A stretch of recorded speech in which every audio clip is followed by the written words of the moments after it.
Sound check, 1, 2, 3.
Audio test, 1, 2, 3.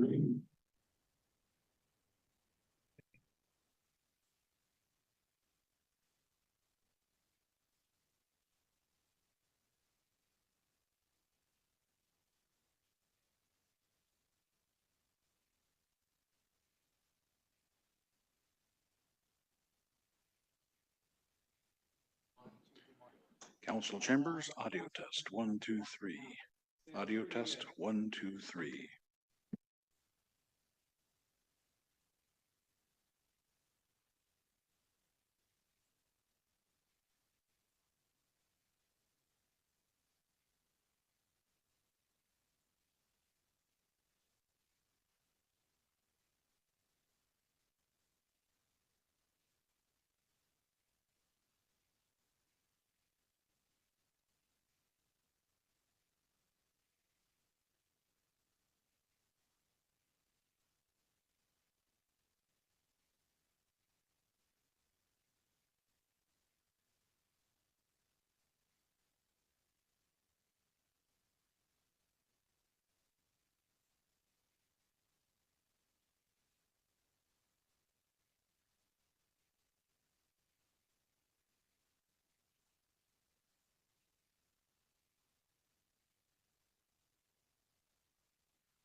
Second audio test, council chambers, 1, 2, 3.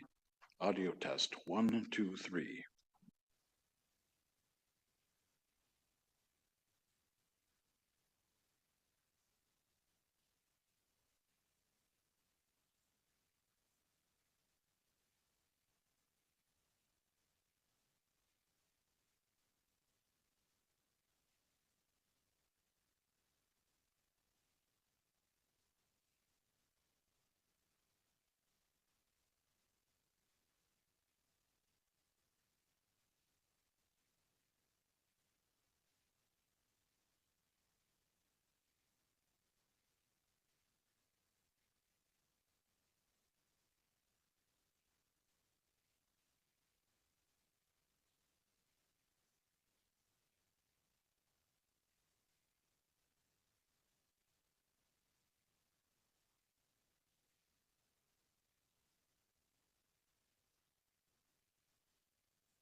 Could we please ask the interpreters to do a 10 count, first English, then French? Thank you.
Good morning. This is an audio test. Can we please ask the interpreters to do a 10 count in English and in French? Thank you.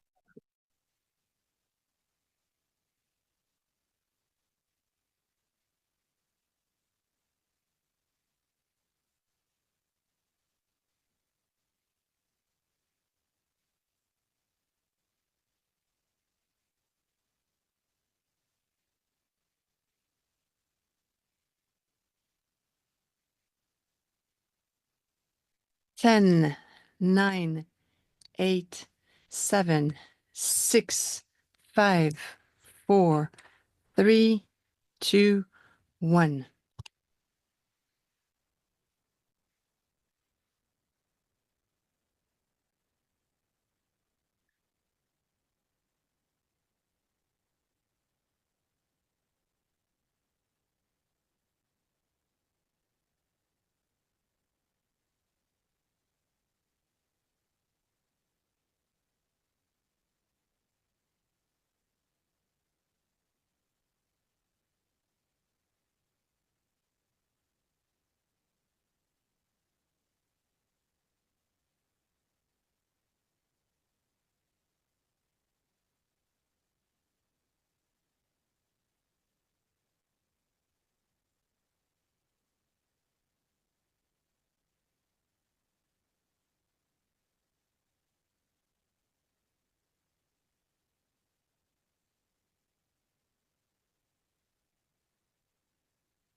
Can we please have a 10 count from the French interpreters? Thank you.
Yeah.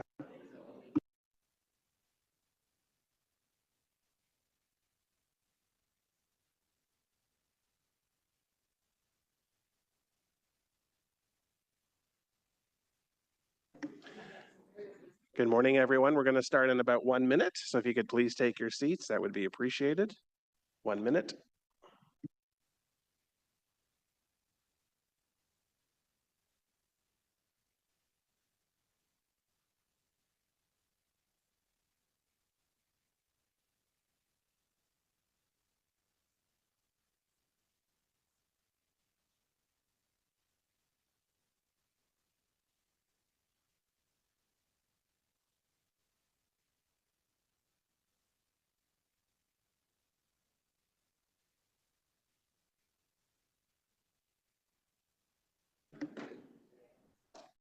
So good morning, everyone. I'd like to call us to order. Welcome back to the joint meeting of the Emergency Preparedness and Protective Services and Public Works and Infrastructure Committee meeting. I'm just calling us to order, please. We're going to start this morning. So this meeting met yesterday, we recessed, and we're continuing this morning. We have, just for everyone's awareness, 21 delegations left to hear from this morning before we get into debate and discussion of the motions before us. And it's recommended we do a roll call just to make sure we have quorum for this morning. So I'll look to the committee coordinator.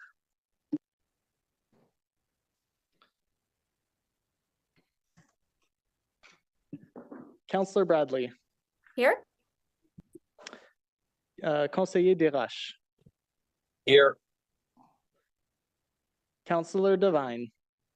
Here. Councillor Dudas. I'm here. Councillor Gower. I'll be late. Oh. Councillor Hubley. Here. Councillor Johnson. Here. Councillor Kelly. EC. Councillor Lowe. Councillor Luloff. Good morning. Conseillère Plante. Councillor Troster. Here. Vice Chair Kitts. Here. Vice Chair Hill. Present. Chair Tierney. Present. Chair Brackington. Here. You have quorum, Chair. Thank you. I did receive a note from Councillor Lowe. He will be joining us a bit later on, right after lunch. So again, welcome back, everyone. So we will simply continue with where we left off on our list. And like I said, once we have completed delegations, we'll get into questions to our staff and debate the two motions. So Tom Ledgley was kind enough to swap positions with Paul Champ yesterday. Tom is first on our list. I'm not sure if he's online or whether he is online. Great. Following Mr. Ledgley, we'll have Katie D'Souza. I'm not sure if Ms. D'Souza is present. If you want to come and just get ready and save some time, that way when Mr. Ledgley's done, we'll go straight to you. So Mr. Ledgley, you are up and you have up to 5 minutes. And save some time. Thank you. But before I begin, I just want to flag there is an echo going on over the Zoom call. Anything said in the chambers, but I don't think it should interfere with my delegation. Before I begin, I just want to flag. So good morning. Okay. Can you just hold on just 1 second, Mr. Yeah, Ledgley? And I don't think it should interfere. I'll just look to the clerk's office to see if Chair, if the delegate could please turn off any streaming that is currently playing on his device. okay, thank you for that. Mr. Ledgley, did you hear the suggestion? Yes, I see that it was actually me causing that echo, so my apologies, but I fixed it here. Fair enough. Well, thank you. You still have your 5 minutes. Go ahead. All right, cool. Good morning. My name is Tom Ledgley, and I'm the coordinator for Horizon Ottawa. We're firmly against the proposal to implement a bubble bylaw in Ottawa. This is a serious threat to our charter rights to freedom of expression and freedom of assembly. We've seen a concerning trend of crackdowns on speech south of the border recently, and I've heard countless stories from local community members who describe a frighteningly similar pattern coming from our law enforcement. Last year, we held a rally at City Hall, along with over 60 other community organizations, labor unions, and advocacy groups, calling on the city to hold the police and bylaw enforcement accountable for their misuse of the noise bylaw, where they ticketed and arrested protesters for normal protest activities like using a megaphone. Now, many of these organizations have banded together again to take a stand against this proposed expansion of powers for law enforcement to crack down on dissent. Until yesterday, we didn't know exactly what this bylaw would look like, but the direction to staff to use Vaughan as inspiration gave us something to work off of and immediately raised red flags for many of us delegating. The language in Vaughan's bylaw is concerningly vague, and interpretation of when to enforce it, when it could be considered a nuisance, would be in the hands of the police.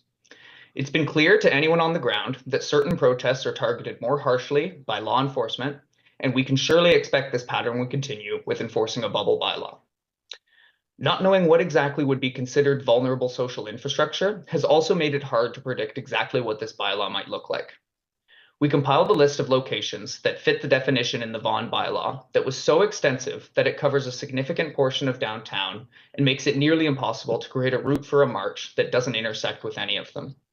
It could also interfere with workers trying to strike at their workplace if it falls under the definition of vulnerable social infrastructure, or even if it's just nearby. Organizers of labor action and protest movements are already dedicating so many hours to planning, mobilizing, and ensuring that demonstrations run smoothly and safely. The additional burden of having to verify that the location doesn't fall within any bubble zones and additional risk of potentially receiving a life-changing ticket are such significant obstacles to organizing any protests that it sends the message that the city wants to intimidate protesters into silence. I've seen some pushback from proponents of this bylaw that try to claim this wouldn't interfere with protests that don't become a nuisance, or that a balanced approach would lead to a solution that works for everyone. But ultimately, regardless of the specific distance or definitions used, this is just an unacceptable direction for the city to be taking. I've also heard comparisons to the already existing safe access zones for abortion clinics, but there's a major difference between the pervasive harassment and violence occurring day in and day out that prompted that legislation, something that cannot in good faith be compared to anything going on right now. There have been references to anti-LGBTQ protests on Broadview Ave as evidence that we need to pass a bubble bylaw.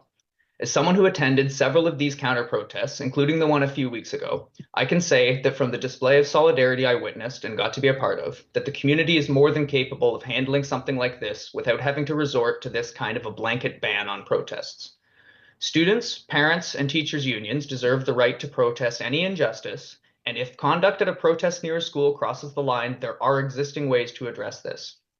It's a bit mind-boggling that these protests could be considered a reason to give more powers to the police when a few weeks ago on Broadview, they chose not to charge any of the far-right protesters with inciting hate, but instead had 2 counter-protesters trespass from the property after they protected their allies from having cameras shoved in their faces using some banners.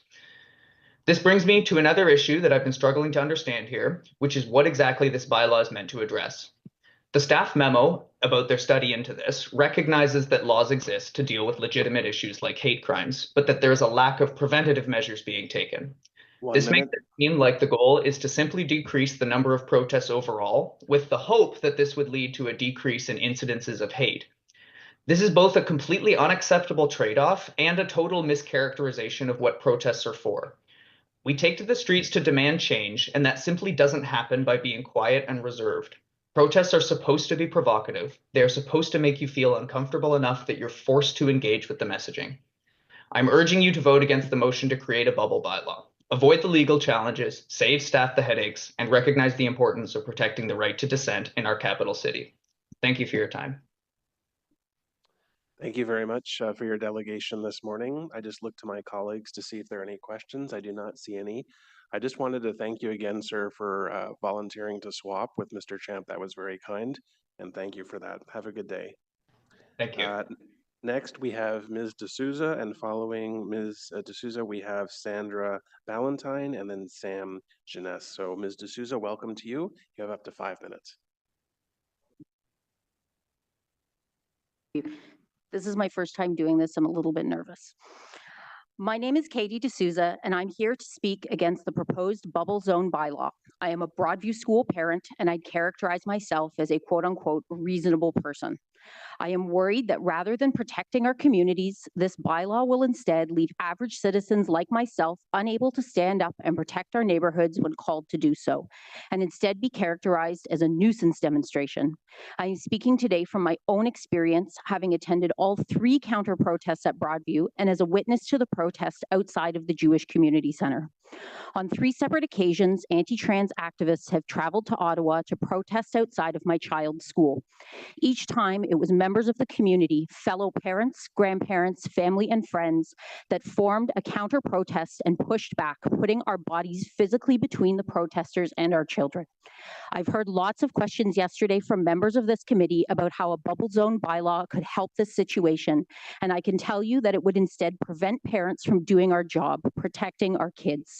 It would give police and bylaw officers the power to make a subjective call as to what a nuisance is, and even with a blanket distance determination, be it 50 meters, 100 meters, or whatever council decides, it would stop parents from showing up for our kids and demonstrating to them that anti-trans hate, however nicely it's dressed up, doesn't have a place in our community. I don't want to leave this defense to police. Our children need to know that their parents are there to love and protect them no matter what. Mr. Fox rightly said yesterday that parents are looking to the government to support them in protecting our children, and I feel, based on what I've seen at these protests, that leaving this determination up to bylaw and police is folly. I frankly don't trust the officers to equitably apply the law in making the determination as to what constitutes a nuisance demonstration, having seen the police fail to enforce their own separation of protesters and counter-protesters, instead allowing protesters to freely flout the boundaries that were set and detaining the counter-protesters that confronted the anti-trans activists. I would also like to briefly speak to the protests that occurred in September 2024, as I was a witness to this demonstration without being a participant. As I sat on my porch across from the Jewish Community Center watching the protest, I was approached by a member of Councillor Hill's office and asked if the demonstration made me feel unsafe. I told him that at no point did I feel unsafe in my neighborhood, something I felt so strongly about that I sent an email to my own Councillor Kavanaugh the next day, to which I received no response. The protest was loud. As many have pointed out, protests should be and are sometimes uncomfortable, but it did not devolve into violence, and on our walk to school the next day, there were no signs that a protest had occurred, no garbage, no damage, and no graffiti. I will end by reiterating what many others have said. We need an equal application of the laws that we already have in place, and introducing a new bylaw that leaves so much up to individual interpretation is an unnecessary waste of time and resources at best, and harmful to the community at its worst. Many councillors have chosen to speak about the Broadview protests without having witnessed them or consulted with the community about them. I would urge you to ask questions before deciding about how these incidents should inform your vote.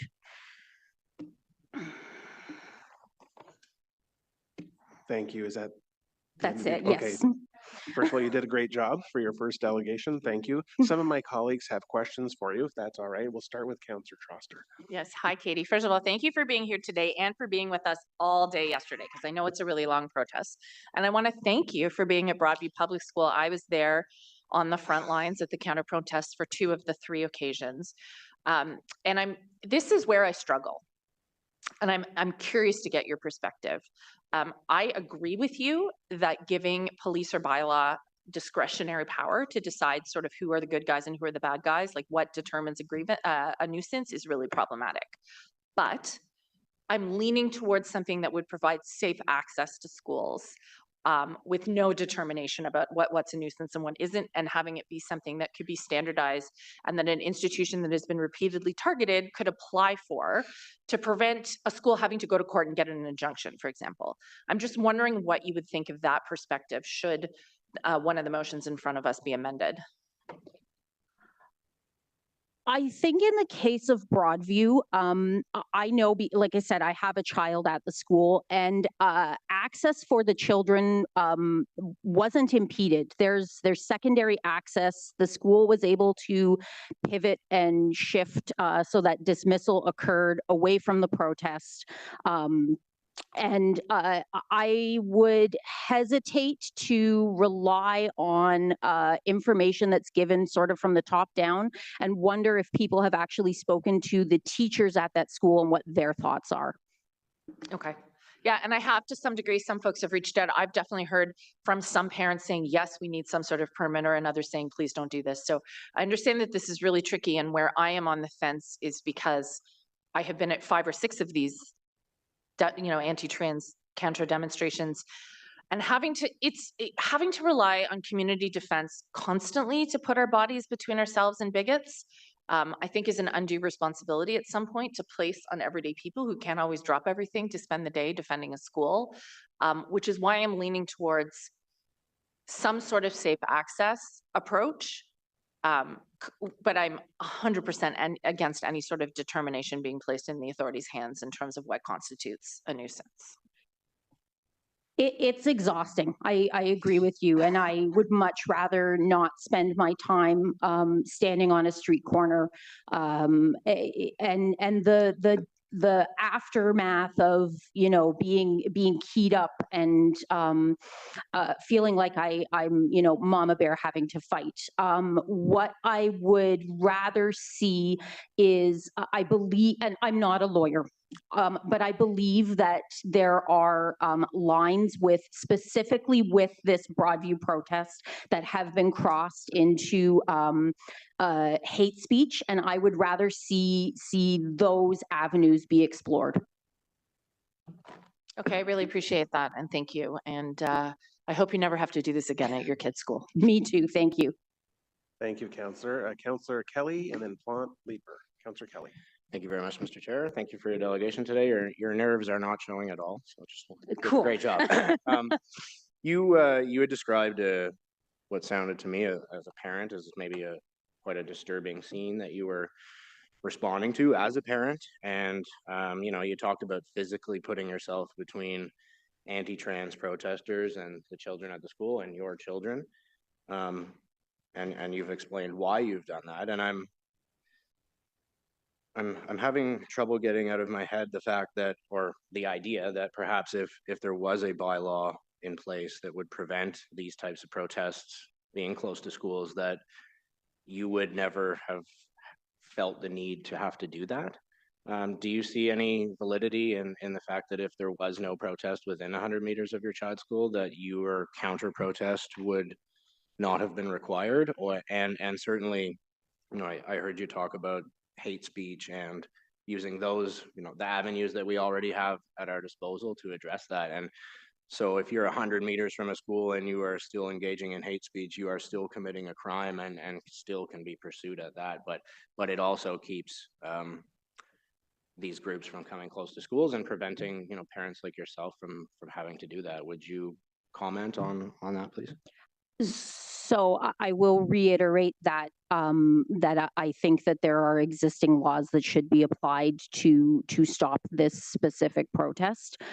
100 meters from the school, I'm still going to be putting my body between these people and my children. But it means that there's still there is still the fear there that if I cross to 99 meters, that I'm going to be slammed with a ticket that's going to change my livelihood.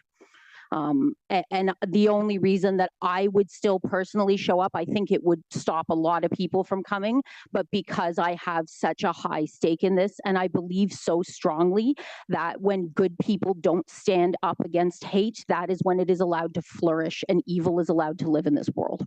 I certainly agree with that. I also think that if the counter protests are in response to a protest, and if that protest does not occur, then there's no need for the counter protest. So thank you very much. Thank you. Thank you, Councillor. Councillor Plante, and then Leeper. Oui, merci. Est-ce que vous m'entendez? Can you hear me? Yes, I don't speak French, just to let you know. I'm sorry. All good, all good.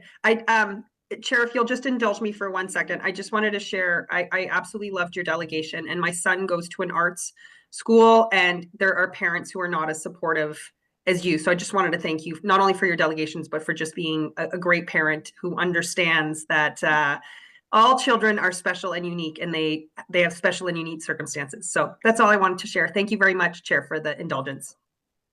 Thank you, Councillor. Councillor Leeper and then Johnson. Thank you very much, Katie. I was at all three of those protests at Broadview, and I well recall the second one, I think it was, where one of the convoy guys had his forearm across my throat, pushing me backwards with two guys behind him. The emotions were obviously intense, and it was physical. So this committee is, I think, struggling with a couple of different potential outcomes of where this could go. It doesn't look like no bylaw is going to be an option. A number of us are very, very concerned about exactly what you've described, which is the difficulty of trying to define what is a nuisance, such that the speech that may be protected in one forum may not be protected in another. And discretion is going to be political, and it is going to be problematic. But I guess I just want to explore with you a bit more a strict geographic distance in which you are not allowed to protest. What is your concern with that one? So, two things. One is I was reading up more last night on the Toronto law, and the proposed Toronto bylaw, and a lot of the quotes yesterday said that it was 50 meters. And in my reading, it's actually 20 meters, which is nothing. 50 meters, we've said, is across the street. Literally at the last Broadview protest, the anti-trans protesters were across the street from the school, and the counter protesters were, we were originally, I don't know how familiar people are with that intersection, so they were on the school is on the northwest corner. The the protesters were on the northeast corner. Originally, the counter protesters were on the south west corner and were then pushed to the northwest corner. So we were asked to stand in front of the school. If that 50-meter determinants was in place, it would mean that the protesters could be where they were, and the counter protesters could not. Okay. And that's where I have issue. So distance matters. Getting the distance correct would matter if this is the path we go down. Yes. Okay, thank you, Katie, appreciate it. And thanks for being here. Thank you. Thank you, Councillor. And one final question, Councillor Johnson. Yes, just quickly. So I was at the second and third protest at Broadview, and I would suggest that the third protest actually was the second protest was very heated. The third protest, in my view, and I'd like for your opinion, would you believe that was a comparatively well-managed protest? Comparatively, yes. I would agree with your characterization that the second protest got, I don't want to say out of hand. It was the very first protest at Broadview was the very first sort of action that I had ever taken, and it was very spontaneous. It was, parents noticed this billboard Chris standing outside the school, and we said, hey, we don't want this guy here, and we ushered him away. And then he came back, and there was some issue with students coming out of the high school students coming out of Nepean, and things sort of got a little rough. And with the second protest, there was more planning that went into place. And I was not part of the planning process, but I was a person that showed up. A lot of the community showed up, random people I know from the neighborhood who had heard this was happening. But it did get, I think the fact that there was no clear definition of space between the protesters and the counter protesters, and the counter protesters were asked to continually move back, that was problematic. With the third protest, having the clear separation of people was fine. Where the problem occurred was when those those anti-trans protesters broke through the lines of the counter protesters. And that's in my and again, I'm just a person, but in my determination, that was an unequitable application of what was being asked of us. Thank you very much. So certainly from what I hear, it sounds like as protest is practiced, every group learns. I think we do have a lot of questions for police as to how they have been, working through some of the nuances of what we've been discussing here. And I'll just let you know that I'll be asking many questions about actual enforcement and the criminality of behavior and how that relates to this potential bylaw. Thank you. Thank you. Thank you, Councillor, and Councillor Dudas as well has a question. Yes, I thank you for being here, and I'm a parent, and I can only imagine what it'd be to go through something similar to that in front of my own kid's school. You had mentioned about how this started, how the protest had started. Could you imagine if that individual had been a bigger distance away, right, to start? He wasn't allowed to get any closer to that school. Certainly the protest probably still would have happened. Both sides would have come together. But your child's school would have been buffered. Would that have left you with any more comfort? I mean, aside from what happened after that, protests will still, go into flux and things will happen back and forth. But at the end of the day, there would be a buffer between that school door that your child has to enter and that first person or the next person or all the other people afterwards. Would that make you feel more comfortable? Hindsight is 20/20. And if that very first protest had occurred further away from the school, we don't know what would happen with subsequent protests. I think what others have brought to bear about how overlapping some of these zones are is the difficulty. I know in my neighborhood, we have the Jewish Community School, and then 3 blocks away we have Notre Dame High School, and then 2 blocks from that we have Broadview, and then literally on the same block we have Nepean. So you've got any sort of protest that's occurring within a 4-block radius would be stopped by a 100-meter determination. And I understand that, and I think that will have to come into consideration if staff are to go forward and draft this. Are there certain times or areas that would be in flux in this motion? But at the end of the day, if it had all started, but he had been or they had been a safer distance away from your child, would that not have made you feel a little bit better? I am putting you on the spot. You don't even have to answer that, but I just feel like what we're talking about here too is not stopping protests. They will continue to happen.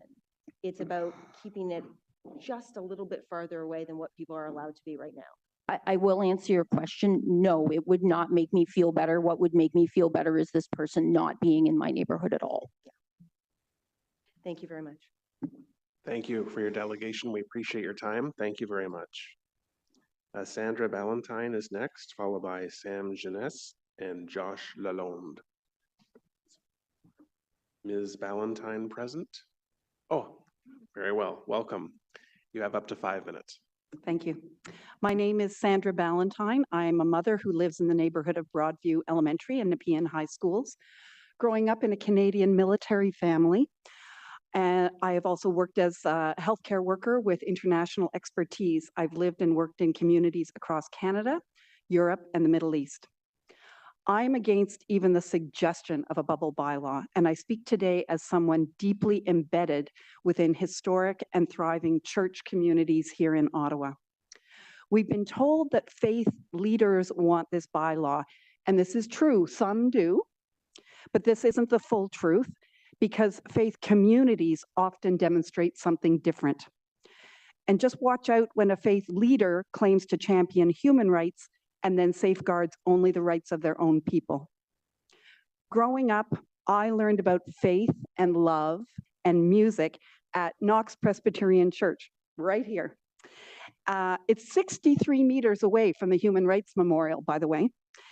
These days, I meet others of all faiths and no faith at the monument.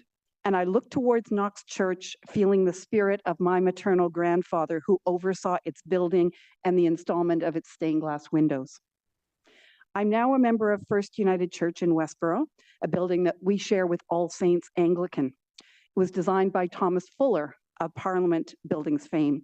I can confidently say that my faith community is rooted in Ottawa and absolutely upholds the power and the tradition of spirited protest. Ottawa is alive with protests, highlighting the yearnings of the people. And now this bylaw is designed and promoted under the pretense of keeping us safe. Councillors, ask yourselves, who in Ottawa feels deeply unsafe? And why?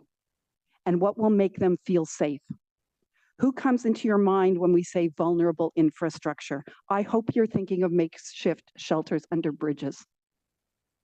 For the truly vulnerable in Ottawa, this bylaw would do nothing to increase their safety. Adequate resources and impartial policing would go a long way, but on the contrary, this bylaw would draw from city resources and encourage unequal enforcement of laws. Yesterday, we spoke of children being vulnerable. How do we protect our children? Our children know what's happening in the world. They know about the climate catastrophe we're handing them, that Indigenous children died at school, and believe me, they know, or soon will, that children in Palestine are being killed by the thousands. Some are even keenly aware that there are adults around them who justify that. Councillor Prot spoke yesterday of the vulnerable of the vulnerable. Among those, I'm sure you'd count the newcomer families from Gaza who are now in our community in Ottawa. We protect our children by creating well-resourced, loving, accepting spaces for them. In family and in community, we teach our children about justice and belonging for everyone. We empower them, we hold them close, we comfort them, we do not bubble them. Remember that protesters are not sowing discord and division in our Ottawa community. They are shining a light on the reasons for the divisions, and they're creating opportunities for new coalitions around Indigenous rights, climate action, Palestinian justice, trans rights, and we protest because we care for each other and we care for our earth, and we protest because we have to. I don't want to stay comfortable. I want to listen to protests. My life took a new trajectory when I listened to Indigenous protesters at Kanesatake and then at Ipperwash. 1 minute. In 1946, my paternal grandfather was the commanding officer of that infantry training center on stolen land, where decades later an OPP officer killed Dudley George as he protested for the rights of his nation. My father was a peacekeeper in Rafah. My children are Palestinian. We have so many obligations to our ancestors and to our descendants. So I speak today as a member of a faith community, presumably one that Ottawa City Council wants to protect and reassure. Keep in mind, faith communities are as diverse as the people who live quietly without raising their voices and those who you hear crying out in love and anger on the street. When do I really feel unsafe? I am very afraid when civic authorities say they speak on behalf of faith communities and then proceed to put limits on democratic rights and freedoms. Don't do it. Thank you. Thank you for your presentation as well. It's very much appreciated. I don't see any questions for you this morning, but thank you for your time. Next delegate this morning is Sam Genest, or Genet. Good morning, sir. And then following yourself will be Josh Lalonde. You have up to 5 minutes. Okay. I'm just an everyday person as well. You can praise me for that. Okay. According to a United Nations Special Committee, Amnesty International, and other experts and human rights organizations, Israel is committing genocide against the Palestinian people during its ongoing invasion and bombing of the Gaza Strip as part of the Gaza war. The genocidal acts described by experts, human rights organizations, include large-scale killing, use of starvation as a weapon of war, destruction of civilian infrastructure, attacks on healthcare workers, and forced displacement. Various observers, including UN experts, the United Nations Special Rapporteur on Occupied Palestinian Territories, Francesca Albanese, and Human Rights Watch, has cited statements by senior Israeli officials that may indicate an intent to destroy Gaza's population in whole or in part. Unnecessary Sir, conditions. I'm just going to interrupt just for 1 second. If you just stop his time, as I don't want to take his time up. I just want to draw you back to the bylaw Yes, I'll get to motions it. that are before us. That's what we're here to talk about today. Good. I remember. Thank you. Okay, so if you can address that, so I don't have to interrupt again, that would be appreciated. Okay.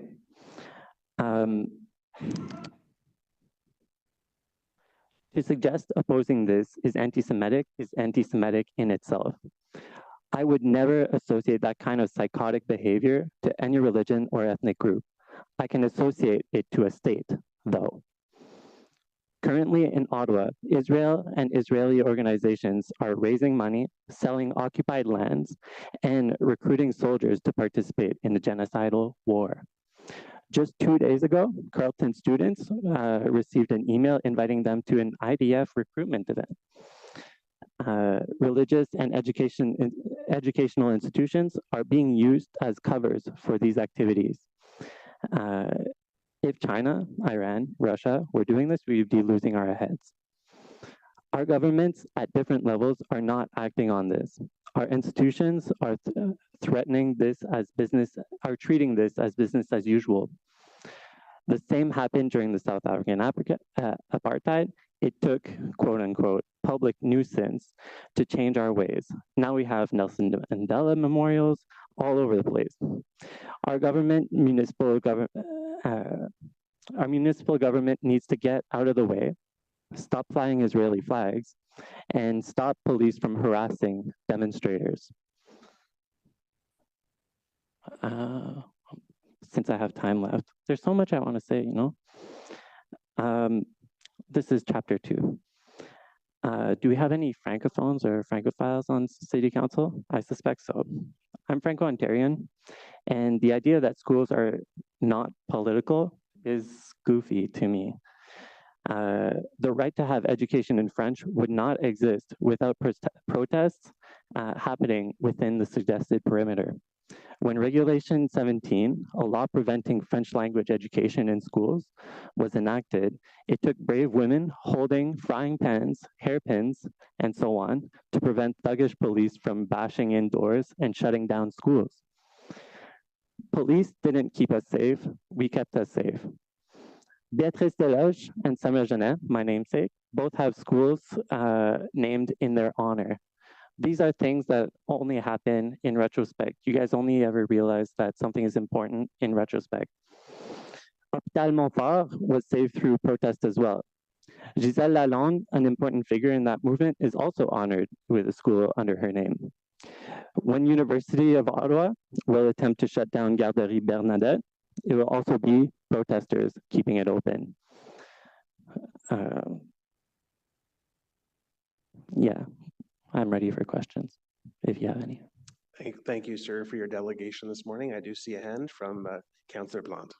Councillor? Oui, merci. Non, c'est juste un remerciement d'avoir mentionné la garderie Bernadette. Et oui, c'est vrai qu'il y a eu des manifestations contre la I'd like to fermeture. thank you for having mentioned the demonstrations. We need those demonstrators. Thanks for having mentioned that. Thank you very much. No other questions. Thank you, sir, for your time this morning. Thank you. Next, we have Josh Lalonde, and then Denise Bonomo, and then Edan Shear. Mr. Lalonde, are you here in person or online?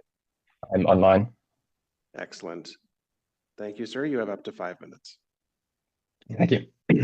Hello, committee members. I'm speaking again to urge you not to proceed with the proposed vulnerable infrastructure bylaw. There are too many problems with this proposal to fit into a 5-minute delegation, so I'll focus on 2 points. The very weak case that has been made for the necessity of such a bylaw and the absurd consequences that would arise from it if adopted. I'll begin with the case, such as it is, that has been presented for the necessity of this bylaw. It's disturbing to hear today from councillors that it doesn't look like no bylaw is going to be an option when there's been next to no discussion of whether this bylaw is even necessary in the first place. We've skipped straight over the question of whether to adopt this bylaw to the question of which version to implement. The feasibility assessment prepared by city staff suggests that this bylaw is needed to address an alleged increase in, quote, hate incidents, unquote, citing press releases from the Ottawa Police Service's Hate and Bias Crime Unit, which show rises in a number of such incidents in 2022 and 2023. However, these same press releases show that the number of people charged with criminal offenses fell from 51 in 2022 to 43 in 2023, a decline of 15.7%. And the total number of criminal charges laid likewise fell from 174 to 123, a decline of 28.3%. Does OPS charging significantly fewer people with criminal offenses related to hate and laying fewer such charges overall suggest that Ottawa is experiencing a crisis that must urgently be addressed? And does the total of 123 criminal charges laid over the course of a year in a city of 1 million people for a rate of about 0.01 charges per Ottawa resident support the supposed urgency of taking action? Furthermore, even if the rate of hate incidents in Ottawa is increasing, there's no evidence that this increase has anything to do with protests, and even less with those protests' proximity to so-called vulnerable institutions. The feasibility assessment references only a handful of media reports about protests, most of which occurred outside of Ottawa, and several of those reports are from dubious and tendentious sources. Rather than making a good faith effort to assess the evidence and evaluate whether a vulnerable infrastructure bylaw is needed, the feasibility assessment starts from the assumption that the bylaw is needed and cherry-picks data and anecdotes to support that assumption. Turning to some of the consequences that would arise from adopting this bylaw, I'd like to address the argument made by some delegates and councillors yesterday that a 100-meter bubble around a building wouldn't infringe on protesters' right to free expression. Here I had asked to have a PDF of a map displayed that I had sent to the coordinator earlier today. I'm not sure if that is available. We're getting that up on the screen now. Right, so this is a map prepared by a friend of mine. This is a depiction of what some of these vulnerable institutions with 100-meter bubbles around them might look like. Right, so the 100-meter bubble, this might seem plausible if the proposal were to establish one bubble around one building, but that's not what has been proposed. The bylaw would apply to every school, every place of worship, and every long-term care facility in the city. Rather than one bubble around one building, there would be hundreds of bubbles around hundreds of buildings. The feasibility assessment made no effort to even estimate how many vulnerable institutions there are in Ottawa or how much of the city's area would be covered by the proposed bubbles. But assessments by members of the public suggest that a very large proportion of downtown Ottawa would fall under one or more bubbles, making it nearly impossible to hold a protest anywhere downtown. The cumulative effect of these hundreds of bubbles, together with the ban on obstructing a street in the draft highway events bylaw that I tried to draw your attention to yesterday, would be to turn protesting downtown into a regulatory minefield. It's particularly ironic that some of the councillors who are most often heard talking about eliminating red tape are the most vocal proponents of this bylaw, given that it would envelop protests in mountains of red tape. An even more absurd consequence is that under the guise of protecting religious institutions from hate, it would allow institutions that are themselves engaged in hate to call on the police to protect them from protests. 1 minute. For example, performing or promoting conversion therapy, that is, trying to bully and torture someone into becoming heterosexual, is widely recognized as hateful and is now a crime. In a study published in 2020, 80.8% of people in the US who said they had experienced conversion therapy reported that it was a religious leader who had conducted it. If a church or other religious institution were to perform or promote conversion therapy in defiance of the ban, and if members of the community were to protest what the church was doing, the church, as a vulnerable institution, could call on the police to keep the protesters at a distance while it engaged in its hateful and criminal activities. In short, this proposed bylaw is a bad solution to a non-problem, and I urge you not to waste any more municipal resources on pursuing it. Thank you. Thank you, Mr. Lalonde, for your delegation. We do have a question for you from Councillor Troster. Hi there, I appreciate you being here. And yes, that map is very illustrative and it is the core of one of my concerns. My understanding is that Toronto is looking at taking a more surgical approach where an institution that wants to apply for a perimeter of this nature would have to prove there's a reason for it, and it would be time sensitive and it wouldn't be automatic. and you've also, if you've been listening, you've heard that some of us are seeking to strip out any language that would give the authorities the ability to determine what's a nuisance and what's not a nuisance. If this was an application-based approach, and if it was a fairly tight perimeter that essentially simply allowed access to a building, what would your opinion be? I will preface my response by just saying that I am not here to propose alternatives. I'm just here to explain why the current proposal is bad. If someone comes to council with a different proposal, I will evaluate that proposal and determine whether I think it's acceptable or not. But I would also say that even this purely geographic determination that X meters around this institution is set off already raises some questions of interpretation. What exactly constitutes a protest? So we heard one delegate yesterday saying that going by on the street wouldn't be a protest. We're only talking about protests that are directed toward an institution. And then we're back with this question of intention. Then police and bylaw are now being asked again to evaluate whether this protest is directed at this institution or just happens to be walking by. So I don't see any way to completely avoid making a determination of intention, even whether someone is protesting or not, is a question that requires bylaw or police to make an assessment of what the person's intentions in the way they're acting, what exactly they're trying to do.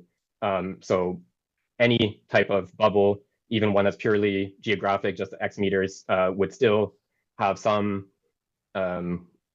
interpretative aspects, and I, based on experience, do not trust either police or bylaw to make that interpretation in a fair way. Okay, fair enough. Thank you. Thank you, Mr. Lalonde. There are no further questions. Thank you for your delegation today. It's appreciated. We have Denise Bonomo next, followed by Emily Quayle, and then Sharon Katz. Ms. Bonomo, welcome. Thank you. My name is Denise Bonomo, and I'm a 70-year-old woman who currently identifies as a cisgender, female, mother, grandmother, Caucasian Christian Canadian who lives on unceded Algonquin Anishinaabe territory with privilege.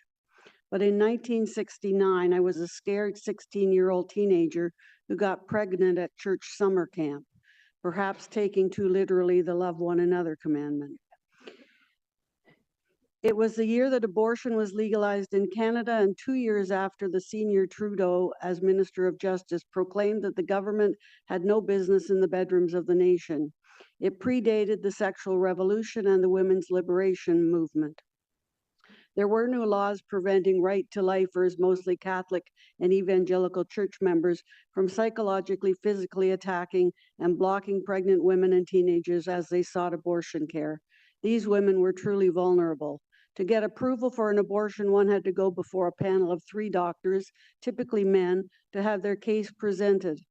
The laws at the time required minors, those younger than 18, to have parental consent for any medical procedures, and this made some girls fall victim to abuse by parents who considered their premarital sexual activity sinful at worst and shameful at least.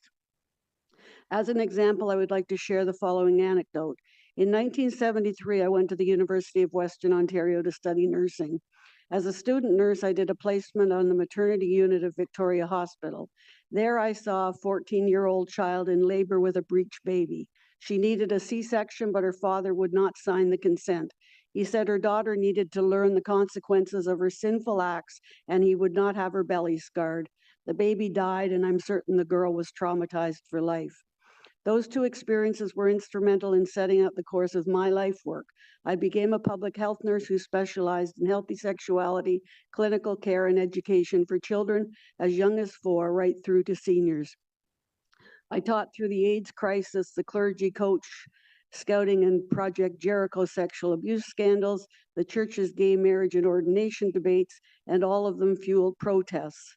It was 10 years ago, just prior to my retirement, the growing transphobic movement got started. What transpired in Alberta last year brought me to tears.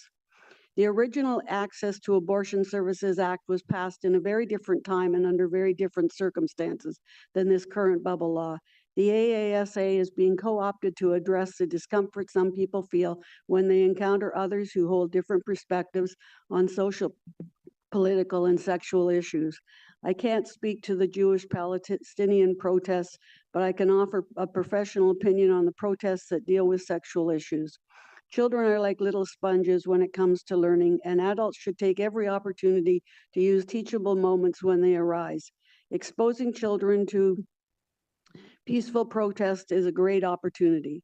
Children's books are available to help parents teach about gender, families composed of lots of different members, body awareness, and my favorite, how and where babies grow, including flip-flaps. My church hopes to soon have some of these books available for parents in the Ottawa Trans Library. These topics are included in school curriculum starting at grade 5, but research has shown that most parents underestimate their children's sexual learning needs by about 5 years. That brings us to the reality that parents should be starting in kindergarten. Taking to the streets to protest is a time-honored right as long as it's peaceful. Noisy words and bright signs do not, in my mind, constitute any actual threat to adults or children. However, people should be able to access their buildings, wherever they may be, without lists. However, when we preemptively install things like the bubble law, we rob people of opportunities to develop resiliency, bravery, and tolerance, which are all important life skills for individuals, most importantly, children. I don't condone vandalism or violence or hate speech. I do believe in applying the, I do believe the applying of the AASA in our current climate is misguided and may be one of the leftover trucker convoy hangovers. I think there is sensitivity on the part of some Ottawa politicians and police who were embarrassed because of the truckers' protests several years ago that it was not dealt with in a satisfactory manner, causing a number of their constituents to feel chronically victimized. Now, I don't mean to offend anyone personally. I am merely making an observation. Politicians who latch onto historical laws and then apply them to silence and harass people who don't share their worldview are taking a page out of Donald Trump's playbook, and it is unbecoming. Thank you. Right on time. Thank you for your delegation. There's a question from my colleague, Councillor Johnson. Hi. I wanted to say thank you for your delegation, and I appreciate you bringing the historical perspective and the nuance of this.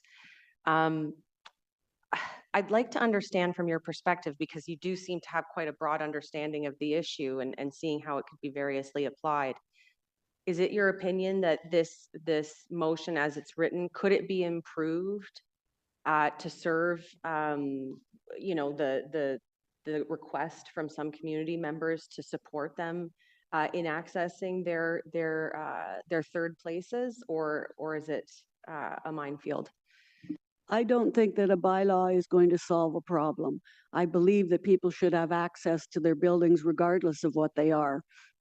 And I believe there is already existing laws that in fact address that, and I don't support the bubble law. Thank you very much. I share your concern. You know, my daughter in the back seat was like, "Who's Trump?" and she's 6, and I had to have that conversation anyway. And so I'm not certain that putting a bubble bylaw in will prevent those difficult conversations from happening with our kids. Thanks. Thank you, Councillor, and thank you very much for your delegation this morning. Emily Quayle is next, followed by Sharon Katz and Sarp Kazir. Ms. Quayle? Yes. Good morning to you. You have up to 5 minutes. Okay, and I just press the button, or am I already? You're good. Oh, beauty. Thank you. So, hi, I'm a parent of a student at Broadview Avenue Public School, and I help organize actions that defend our communities from hate and rising fascism in my neighborhood and across the city. I understand that the intent behind this bylaw, as it's been brought forward, but it's important to remind everyone that a labor union leader was arrested on a legal picket line, and then charges were dropped several months later after a lot of community effort. We have to consider what enforcement will look like for this bylaw based on very real experiences thus far. And what I do not understand is how this city council can have gotten this far in this bylaw discussion without actually speaking to the specifics and talking to the neighborhood that is most frequently brought up. The Broadview Avenue protests are being brought up as a major motivating factor, but they're not mentioned in any of the public documents. The one Ottawa protest is about one that happened in downtown. It's not attended by those who are advocating for this bylaw, and that shows. Way too many people want this bylaw are conflating anti-trans protests with some anti-war protests. That's a big problem because I attended all 4 of those protests on Broadview Avenue and I organized 2 of them. The problem isn't the demonstrations. The problems are the issues that Ottawa residents are demonstrating against, and I include anti-trans protests and a transphobic fascist movement as an issue that we have to protest against. I'm here because it's really important for me that everyone has the facts straight. And please ask me questions about the specifics. I am here to answer as many as you have because that's something that has not been brought up just yet.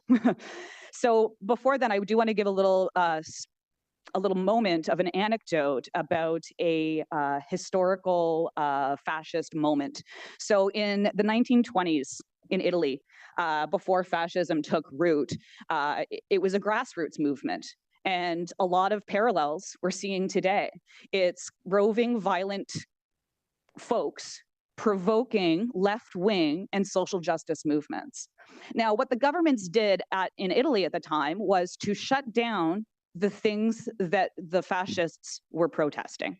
What that did is completely kneecap any left-wing and grassroots organizing to oppose fascism. The fascists didn't stop. They started protesting municipal level governments. And what did the higher levels of government do? They'll go, well, in the name of public safety, we're going to shut down those municipal governments. Just like in the name of public safety, we shut down all of these grassroots organizing that were opposing fascism. Now, we know how that story ends, in a Holocaust. And it started with eliminating political opponents and queer folk. And then it moved to religious and ethnic minorities, and primarily the Jewish community. We know what doesn't work, and it's shutting down protest and shutting down opposition to fascism. We would be very stupid to repeat what didn't work 100 years ago, especially when we've heard from the Jewish community about how scared they are. There is rising anti-Semitism and hate everywhere, but we have to look at where it's actually being organized. And it's not being, the synagogue shootings and these attacks are abhorrent, but they're not connected to the left-wing grassroots protests. They're not. They're happening, and it's awful. But I do see a lot of virulent, openly anti-Semitic folks organizing and rallying outside public schools, claiming that they are defending children's rights and parental rights to control their children. That's where they are. I see the Bikers Church yesterday, guy testified. His wife hangs out with Nazis. She hangs out with Jeremy Mackenzie, who is the leader of the Diagolon movement, which is a fascist organization that went across the country organizing last summer. Where is the B'nai B'rith on that? Why are they advocating for one of the most historically effective tools in combating fascism by shutting down our ability to counter-protest? And I'm happy to go into more details about exactly why that will happen based on my experience and others' experience with law enforcement. But it's really important to recognize that where the anti-Semites are organizing and where they will go next. Right now, they're just focused on a weaker target.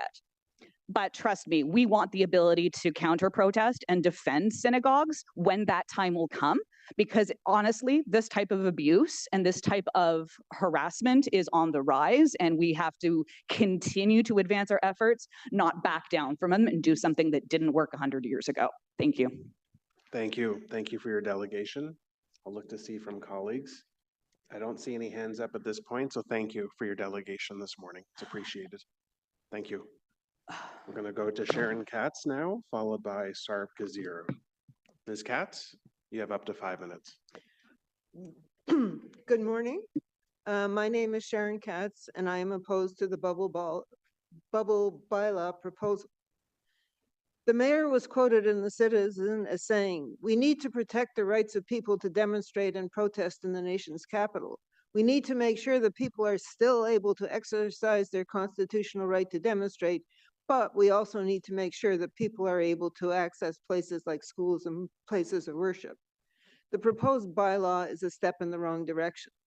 There are already laws in place against people doing the bad things that the proposed bylaw is supposedly trying to prevent. We don't need more bylaws. We need the people who have the responsibility to enforce the existing laws to do a better job of it. Law enforcement and bylaw enforcement officers in this city are allowed to arbitrarily exercise discretion in how they enforce or decide not to enforce the existing laws and bylaws.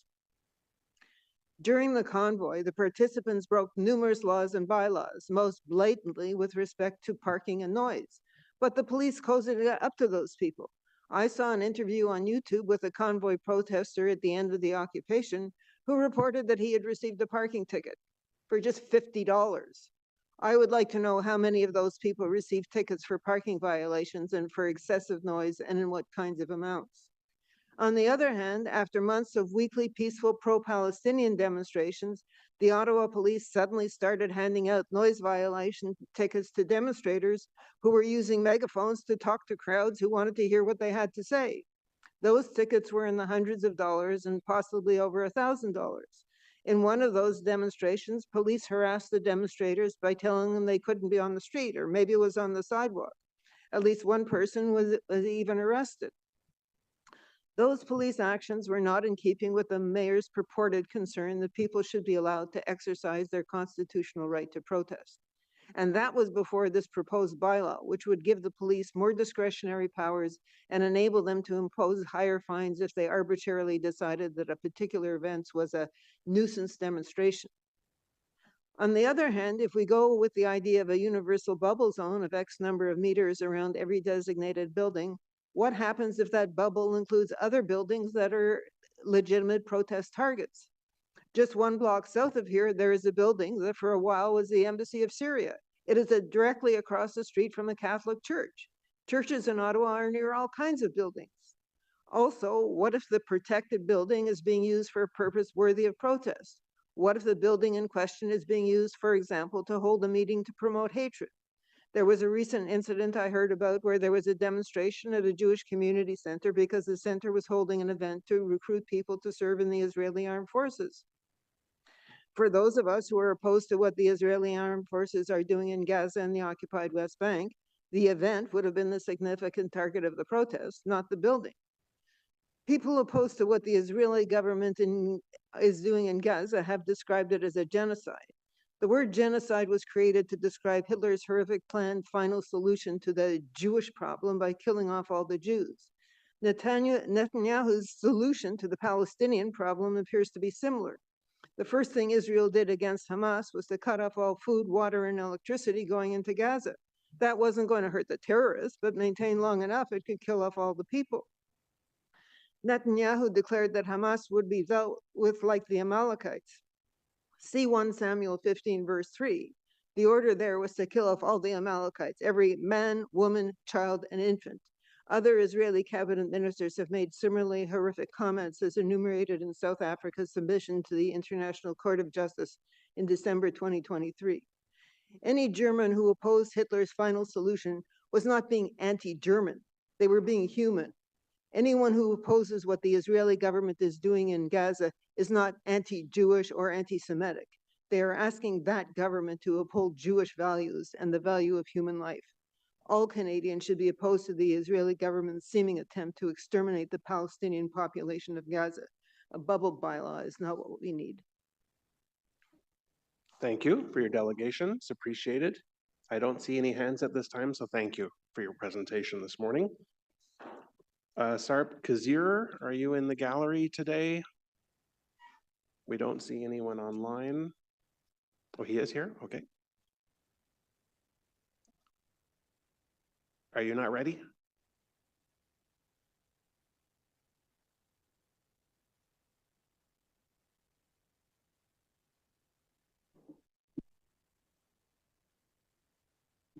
Is Mr. Kazir here or not? No, okay.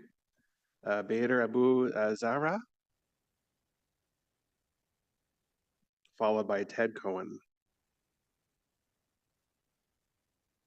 Good morning, sir. Are you Mr. Abu Zahra? Just hit the button by your microphone. Could you just introduce yourself to make sure who you are? Good morning. My name is Badr Abu Zahra. Okay, thank you. I'm proud to be Ottawa resident and ACON volunteer for over a decade. I am board member of Ottawa ACON and also represent ACON National Board. ACON is a local and national grassroots community union made up of low and moderate income people across the country. We have 4 chapters, over 40,000 members in Ottawa, and part of 180,000 members in 6 provinces in Canada, all united to fight for what we deserve. Ottawa ACON is also part of Defend the Right to Dissent coalition, including many organizations who are here today.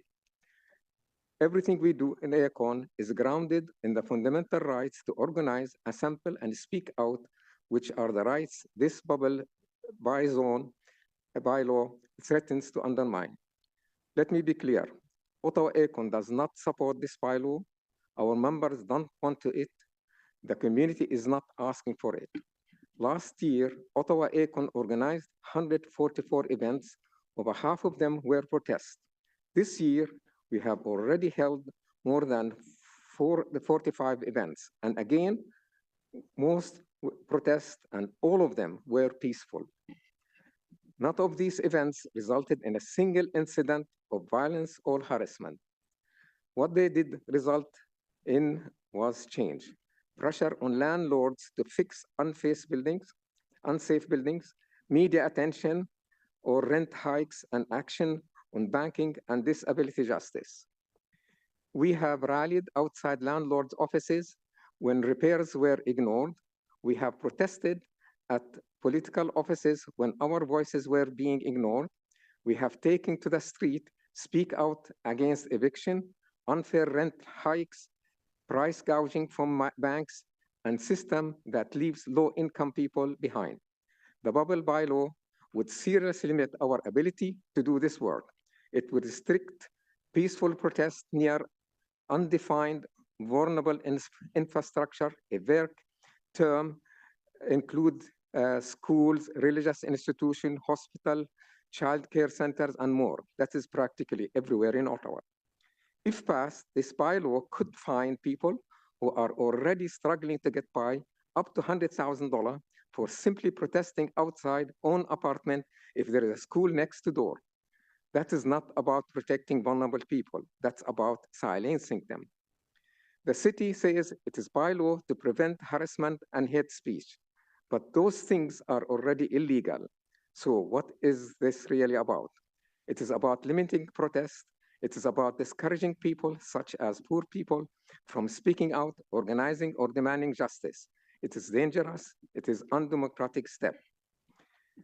Protesters who are fighting for tenant rights, disability rights, workers' rights, and human rights should not be blamed for and punished because of a counter protests. If this bylaw passes, it won't just be ACON that suffers, workers on strike, tenants facing eviction, people rallying for disability rights, and all of us will be impacted. Ottawa ACON demands that the city immediately drop consideration of this bylaw. We demand that you listen to the people you claim to present. This bylaw is not for the community, and it is not from the community, and we will continue to organize, speak out, fight back, because our rights to protest is not for negotiation. Thank you. Thank you, sir, for your delegation. We do have a question for you from my colleague, Councillor Plante. She's just on the screen. Councillor? Yes, no, again, if you will indulge me, Mr. Chair, I just again did want to thank ACORN, because I actually think you guys are an example of how well to organize a protest, how well to mobilize people and keep those protests in a way that it doesn't impede on anyone else. And you guys are protesting something, quite frankly, that everybody should be aware about. You guys were front and center on the rent evictions bylaw. So it's just, I think that Acorn is a reminder of how protesting can be done well. And I would encourage everybody to sort of take notes, take lots of copious notes about how you guys organize within the community. Thank you. Thank you, Councillor. So there's no question, but thank you, sir. We appreciate your time on behalf of Acorn. Thank you. Ted Cohen is next, and then Morris Skashnow. Sorry about that. And Ala Caddy. Mr. Cohen. Thank you.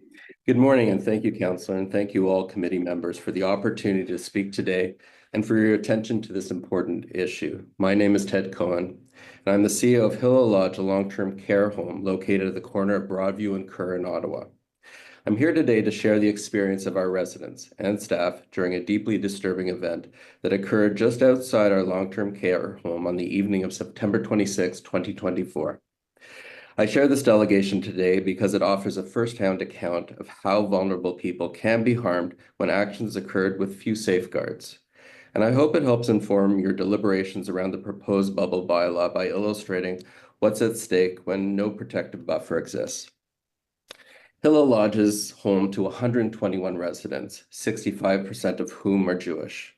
Among them are Holocaust survivors. Many of our residents live with cognitive decline, including dementia, physical frailty, or trauma in their past. Routine, predictability, and a calm atmosphere aren't luxuries. They are critical to maintaining residents' health and sense of security. In long-term care, we strive to create a peaceful, home-like environment, one that supports residents emotionally, spiritually, and physically. Disruptions, especially those involving loud noises, unfamiliar people, and visual chaos can trigger confusion, agitation, and even medical episodes. For Holocaust survivors or those with PTSD, this kind of environment can be re-traumatizing. On the evening of September 26, for over 2 hours, a large and coordinated protest took place around the perimeter and the two main campus entrances used by Hilla Lodge. Protesters arrived with signage, flags, banners, bullhorns, loudspeakers, and drums. Most had their faces covered. The protest was loud, forceful, and unrelenting. The group chanted slogans, beat drums, used megaphones to amplify their voices, and blasted sound through speakers so powerful the vibrations could be felt inside the home. The group positioned themselves around the perimeter of Hilla Lodge, no more than 30 feet from residents' windows, and actively blocked access points in and out of the building. Inside, the sound was deafening. Residents were visibly confused and distressed. Some with dementia became agitated and disoriented. Staff reported residents asking repeatedly, "What's happening? Why are they yelling? Are we in danger?" To protect them, we moved some residents away from their windows and rooms. For many, this was physically and emotionally disruptive. A resident who had just returned from an outing arrived in the middle of the chaos. She was helped from her vehicle by staff, visibly trembling and asking, "Why are there so many people? Why are they shouting?" We brought her inside quickly and stayed with her until she felt calm and reassured. Staff inside were equally shaken. Protesters pointed at windows, took photographs of anyone watching from inside, and jeered or shouted towards staff members. A team member who had just completed her dinner tried to leave, but was physically blocked by the crowd. It took 5 police officers to physically push through a wall of protesters so she could exit. As she drove away, she was screamed at, insulted, and filmed by people shouting profanities at her. I was there for the entire incident. I witnessed firsthand the scale and intensity of disruption directed at a long-term care home. This wasn't a peaceful protest at a public square. This was an action staged outside of the windows of elderly, vulnerable individuals, many of whom cannot even understand why it's happening. People in long-term care homes deserve peace, safety, and dignity. They deserve to feel protected by the city they call home. I want to express our gratitude to Ottawa Police Services, who arrived in great numbers. Their presence helped reassure our residents and staff that they could be protected. I also want to sincerely thank the Ottawa bylaw officers who assessed the extreme noise levels and acted decisively to shut the protest down after 2 hours for violating noise ordinances. In closing, long-term care homes are not just healthcare institutions. They are homes, sanctuaries for people in the most vulnerable stages of their life. It is our collective responsibility to ensure they remain places of safety, stability, and dignity. This is why I support actions that could help avoid what our vulnerable residents and committed staff experienced that evening. Thank you again to the members of council and to city staff for your attention to this important matter and for your work you do in helping to keep our communities safe. Thank you. Thank you, Mr. Cohen, for your delegation. There are some questions from my colleagues, starting with Councillor Johnson. Hi, Mr. Cohen. Thank you very much for being here. I know that the Hillel Lodge is cited, as one of the primary part of the evidentiary record for why Ottawa would be considering this. And so I'm glad you're here to discuss sort of how you're imagining your options moving forward and how the bubble bylaw fits with that. I wanted to understand you've had an opportunity to review the bylaw that is on the floor. To a certain extent. I mainly am here to provide this testimony, Councillor. Okay. All right. So there's provision 4, which is a targeted application. The bylaw shall include provisions to ensure that the protective zones do not apply to demonstrations that are not specifically directed at the protected vulnerable social infrastructure. And my understanding with that one, number 4, is so that we don't have, some of the examples that are being cited with, the Human Rights Monument or Parliament Hill, or having some understanding that the bubble doesn't apply when there's these other pieces.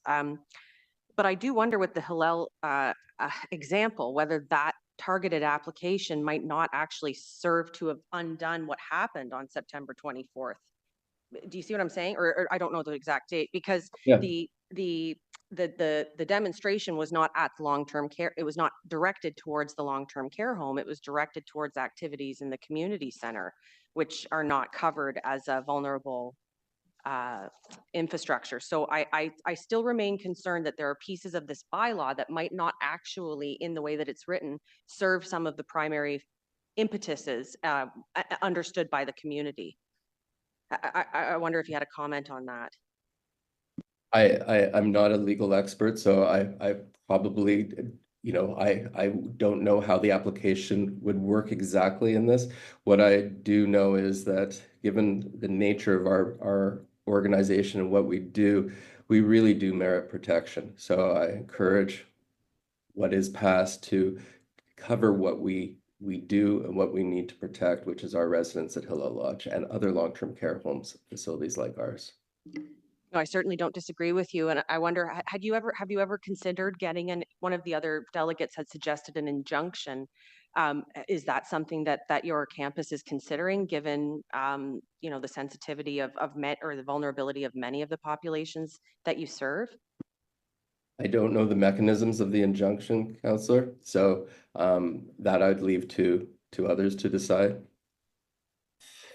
Okay, and then finally, I just wanted to reassure you that we've also had written submissions from people who attended that were on your campus that night, and there were some comments about property. I can't think of the word because it's our second day, but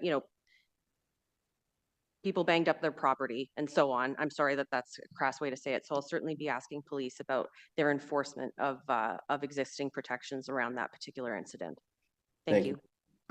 Thank you, Councillor. We have Councillor Hill and then Hubley. Councillor Hill.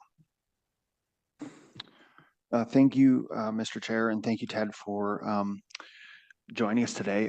I do want to follow up a line of questioning from my previous council colleague. The statement was made that the protest that happened last fall was not directed towards the long-term facility. And I guess my question for you is, would that be the lived experience of the residents of your long-term care facility? Did they feel as though that protest was not directed towards them? So the lived experience is that it felt like it was very much directed at them. They did not understand that any of the context of it. However, they did experience the noise, the confusion, the disruption, and for some of them, terror of this experience. It occurred less than 30 feet from their windows When they looked out, they saw things that absolutely terrified them. So for them, this felt it was absolutely directed. And for our staff as well, who had to experience it when they were leaving the building, it felt very much like it was directed at them. One of the delegates yesterday mentioned that protests should make people feel uncomfortable and perhaps even unsafe. And understanding that debate means that sometimes we need to listen to issues and perspectives that we don't necessarily agree with, or perhaps that even make us angry or complete disagreement. Would it be your perspective that the incident that you experienced acceptably made people feel uncomfortable from the perspective of the disagreement and the content of the debate, or did it feel threatening and beyond? It certainly felt threatening to all here who experienced it. I would say that many did not understand what was happening, and all they felt was terror and fear from this. So was for seniors living in long-term care, many with dementia, I can't understand the purpose of making them feel uncomfortable and fearful.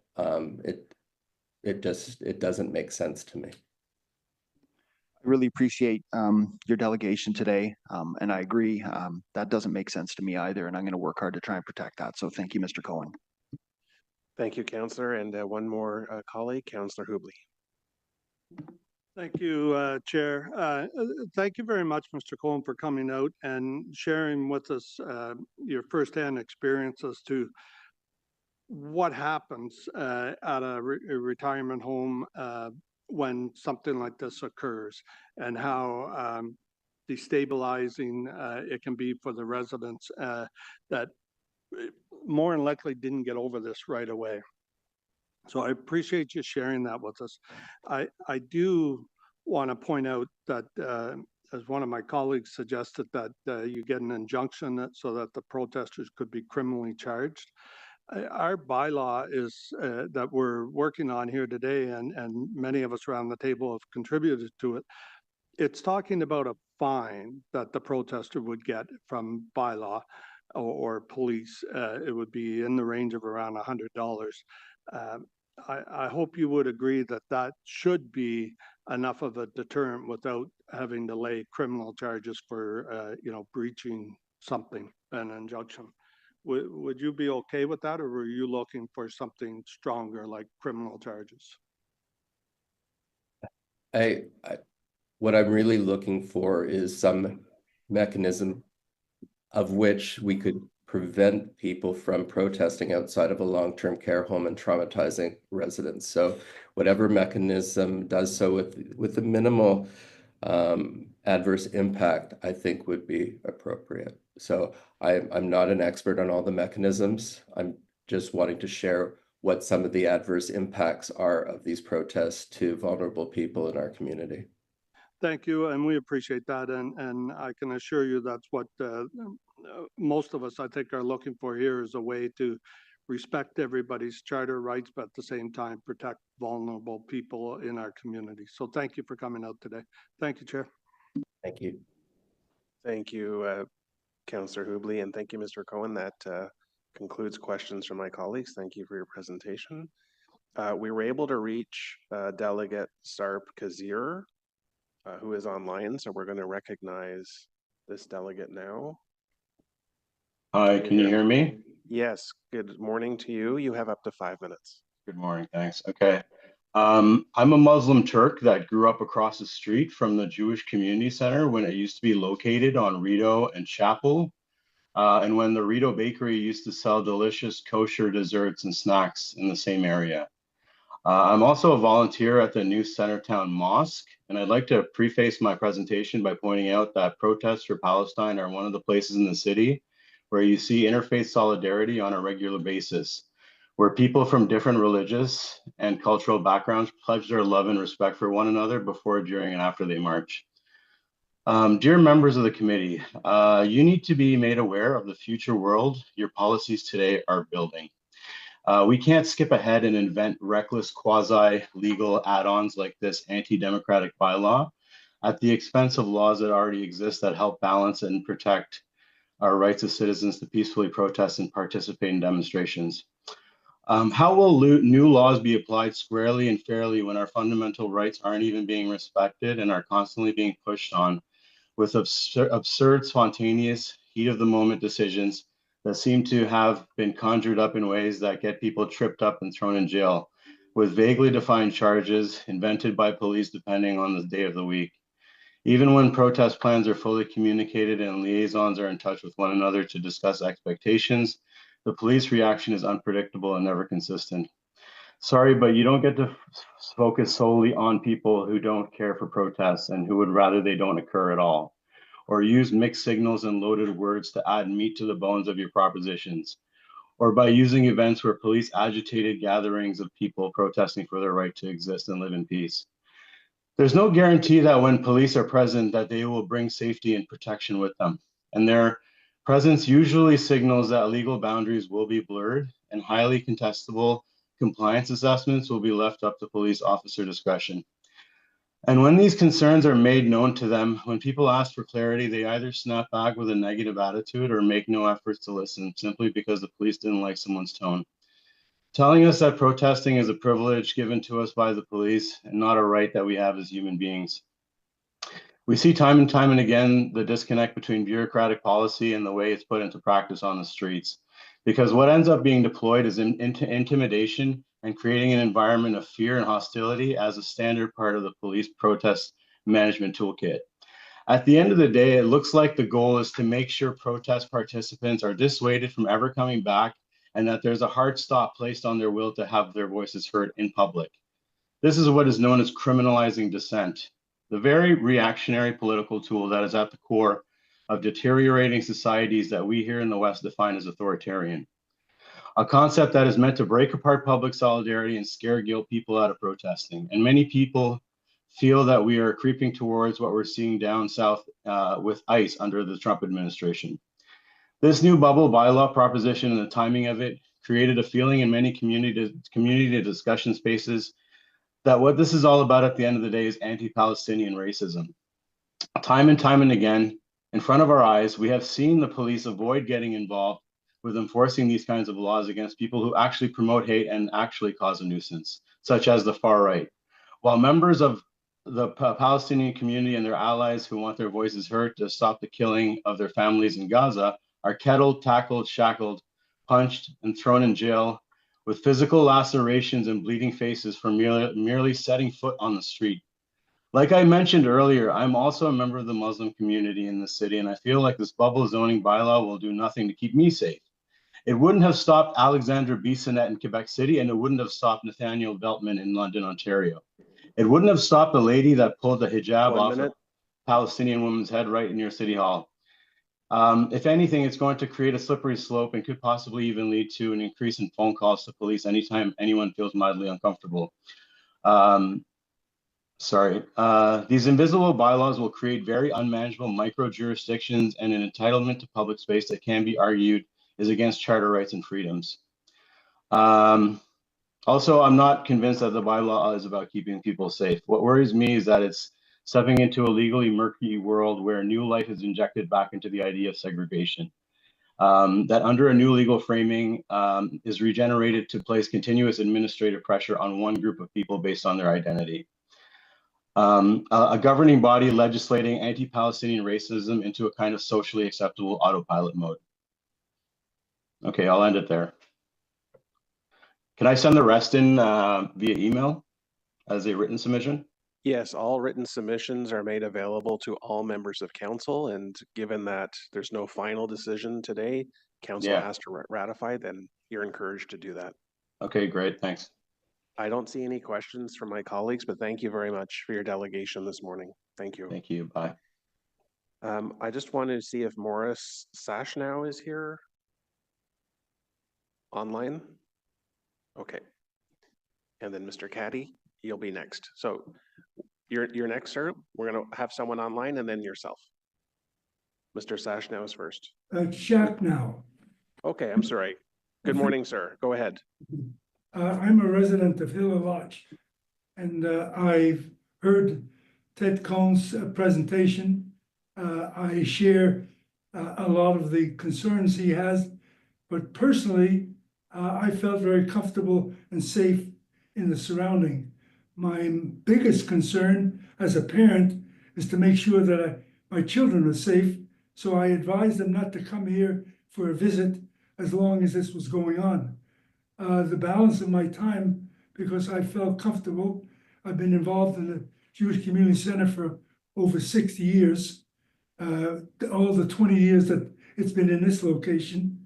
I was spending a lot of time comforting other residents who did have concern. So yes, it was a tough time, but I was comfortable with knowing that the community was looking after us well. Thank you.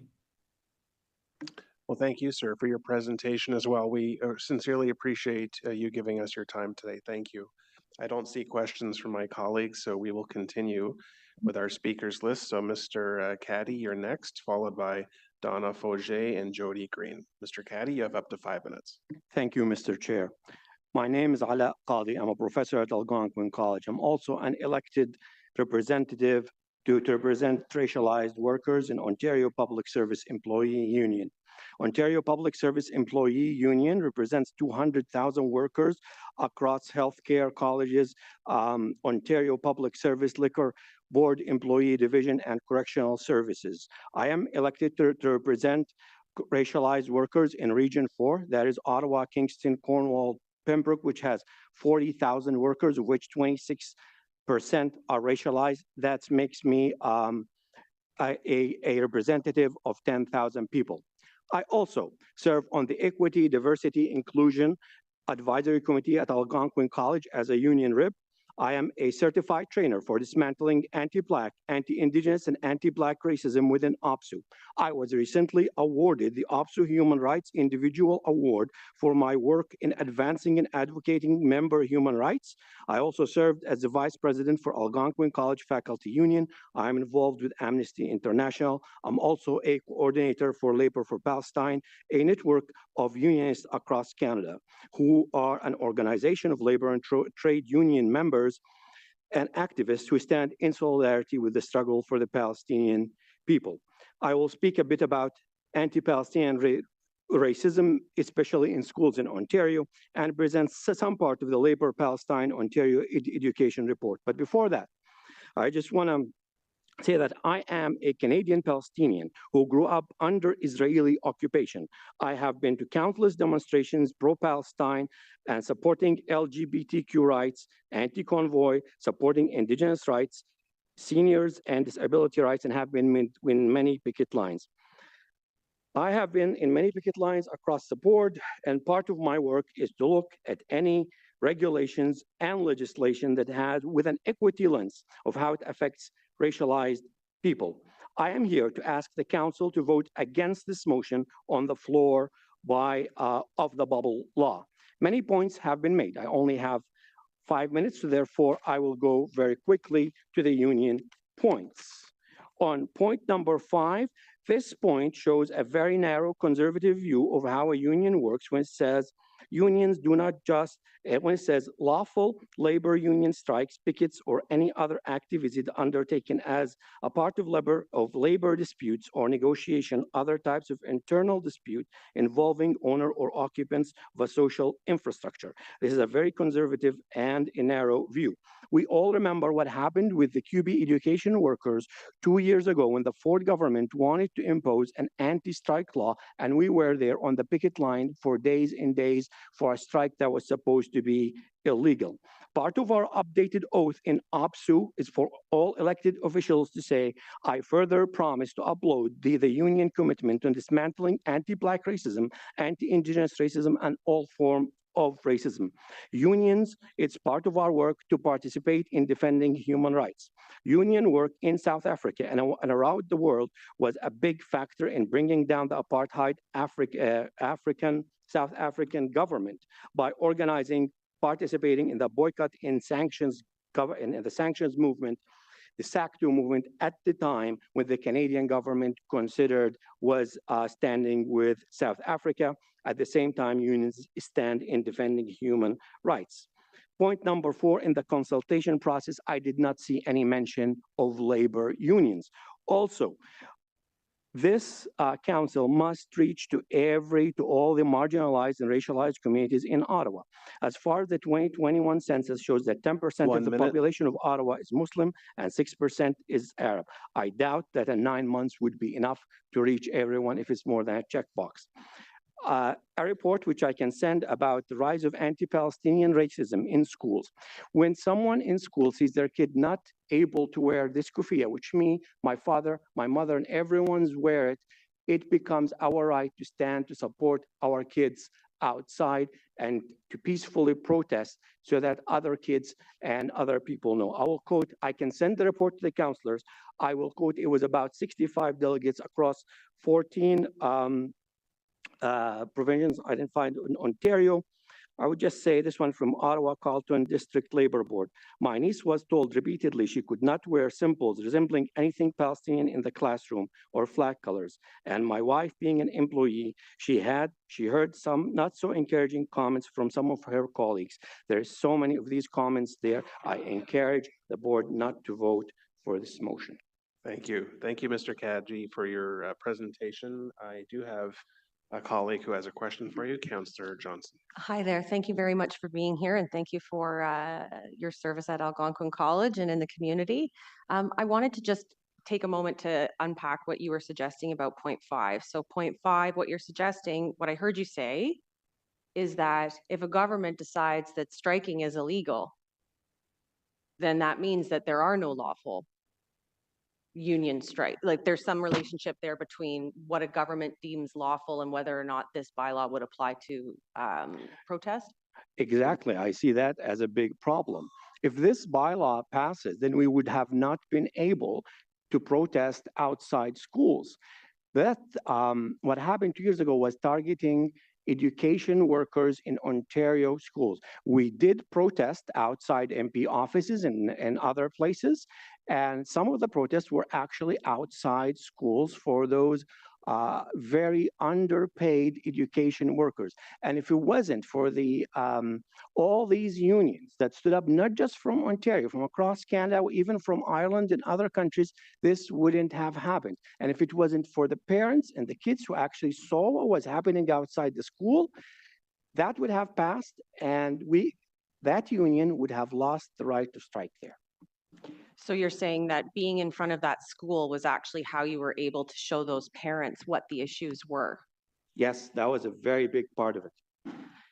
So would it have been adequate to do your protest 100 meters away or somewhere else? Would it have had the same impact, do you believe?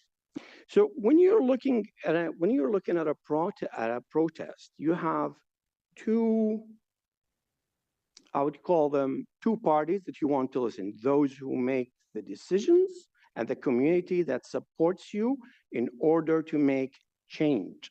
So protesting outside MP offices, which many of them were conservative, didn't listen to us. But when we had more support from the community and the union, that made a lot of pressure on the Ford government to back off within 10 days. The parents, the kids were on our side at that point. Thank you very much. Thank you, Councillor Johnson, and thank you, sir, for coming down today. We appreciate your time. Okay, we've got 7 left, 7 delegations. Donna Forget is next, Jody Green, and then Elizabeth Bolton. Hi, sorry, I apologize, I have a cold. I just wanted to speak a little bit just because I am a resident on Broadview Avenue, and I actually live across from where all of this was occurring. And I can tell you, I did feel very uncomfortable with everything.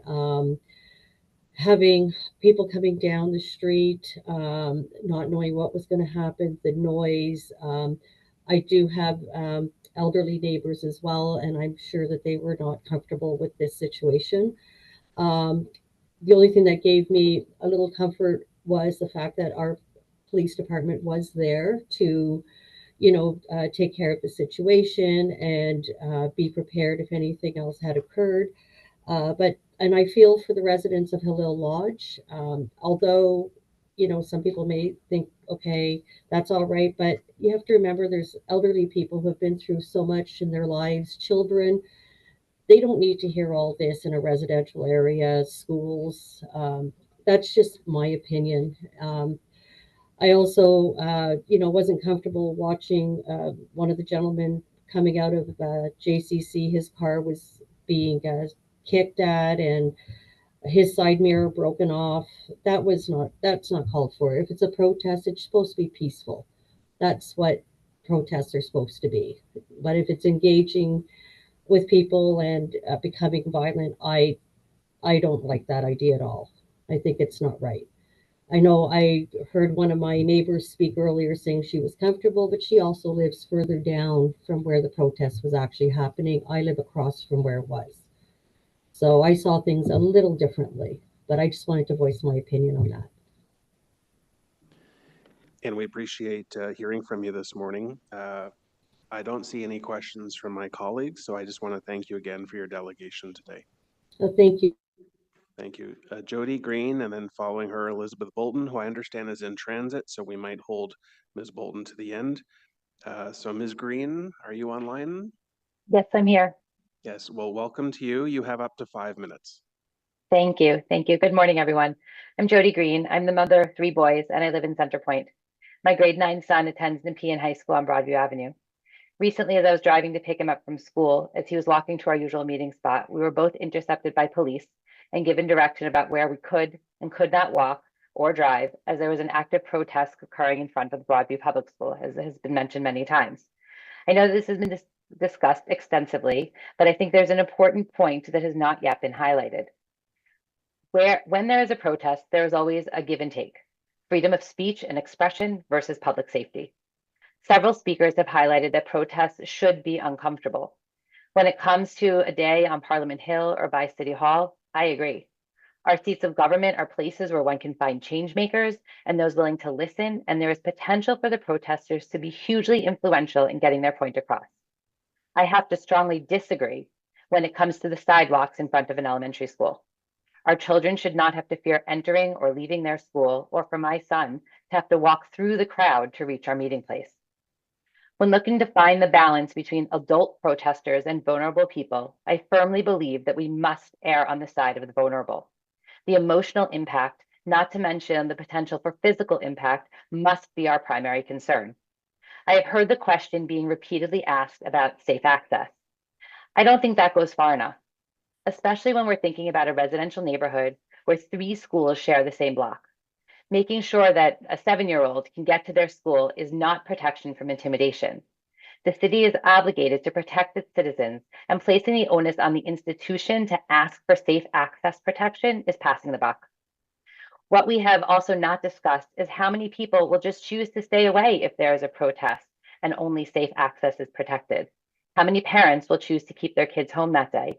How many aging parents in nursing homes will not have visits from their adult children if we only ensure safe access? The list goes on. The law isn't about limiting our constitutional right to protest. Far from it. It's about tipping the balance towards protecting children, seniors, and religious worshipers from the threat of physical and emotional intimidation. In my professional work, I'm an advocate working in interfaith relations. I aim to build bridges and allyship across all faiths and cultures. Why? Because when we work together, we can accomplish more. What I hear every day is about how many minority and marginalized groups feel vulnerable in our city. This is particularly evident when the Capital Region Interfaith Council meets.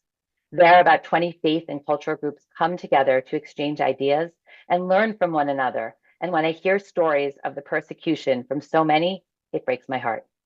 Why would we allow hate to flourish in our city and allow it outside of schools, places of worship, and nursing homes? The right to free expression and protest is fundamental to Canadian society, but this should never come at the expense of vulnerable communities gathering or receiving essential services. This proposed bylaw does not affect our right to protest. It just sets some reasonable limits on protest and favors the protections of the uninvolved rather than the protesters. Thank you very much for your time. And thank you for your delegation. I do have a question from my colleague, Councillor Johnson. Thank you, and thanks for being here, Jody. And it was actually our conversation about this that really helped to illuminate that I am concerned that there is a distinction for what some expectations are about the reach of this particular bylaw as it's written and what community members are truly after. It is my understanding that if a city is able to identify what a nuisance protest is, and those will be those that are excluded from a bubble bylaw, that peaceful protest will still be permitted around vulnerable institutions. And I wanted to understand from your perspective whether that was adequate. It can be adequate. I think unfortunately, there's a lot of nuance in life. And what is a nuisance in one type of protest may not apply in another. When children have to navigate their way through protesters who are blocking the sidewalk, even if they're peaceful, it is an impingement on that student's right to safe access, to leaving their schools, to not feel afraid. They don't know these adults. These are strangers to them. They don't know if the adults, whether they be for or against the issue, irrelevant. They don't know that they are safe walking through that crowd. And I think we really need to consider that. That even if a protest is quiet and peaceful and isn't actively intimidating, it really depends on who we are protesting before and who are the unintentional, I hate to use the word victim, the unintentional people that are caught up in what's going on. Yeah, I think what you're highlighting is exactly the nuance that many of us are struggling with. And that's why the concept of a safe access becomes more clear, so that we don't have, an introduction of discretion on behalf of a bylaw officer or a police officer that can either meet a community's expectations, but also let down a community's expectations if it is unevenly applied in different circumstances. So that's some of the language that we're playing with in parts of this motion. And I just wanted to, bring that sort of nuance forward to see where you were landing on it. So thank you very much for being here today. Thank you, Councillor. And before you go, Ms. Green, Councillor Hill has a question. Just very quickly, I wanted to say thank you as well, Jody, for your leadership in the community, for coming out today. And I apologize for the incidents that you had to bring up, both with your family and with your community. And that's what we're trying to address today. So thank you for taking the time to join us. Thank you, Councillor. And thank you, Ms. Green. That concludes questions for you. So thank you again. Rabbi Bolton, are you with us? In transit? Okay, so we'll skip over her for now. David Sachs and then Aviva Shapiro.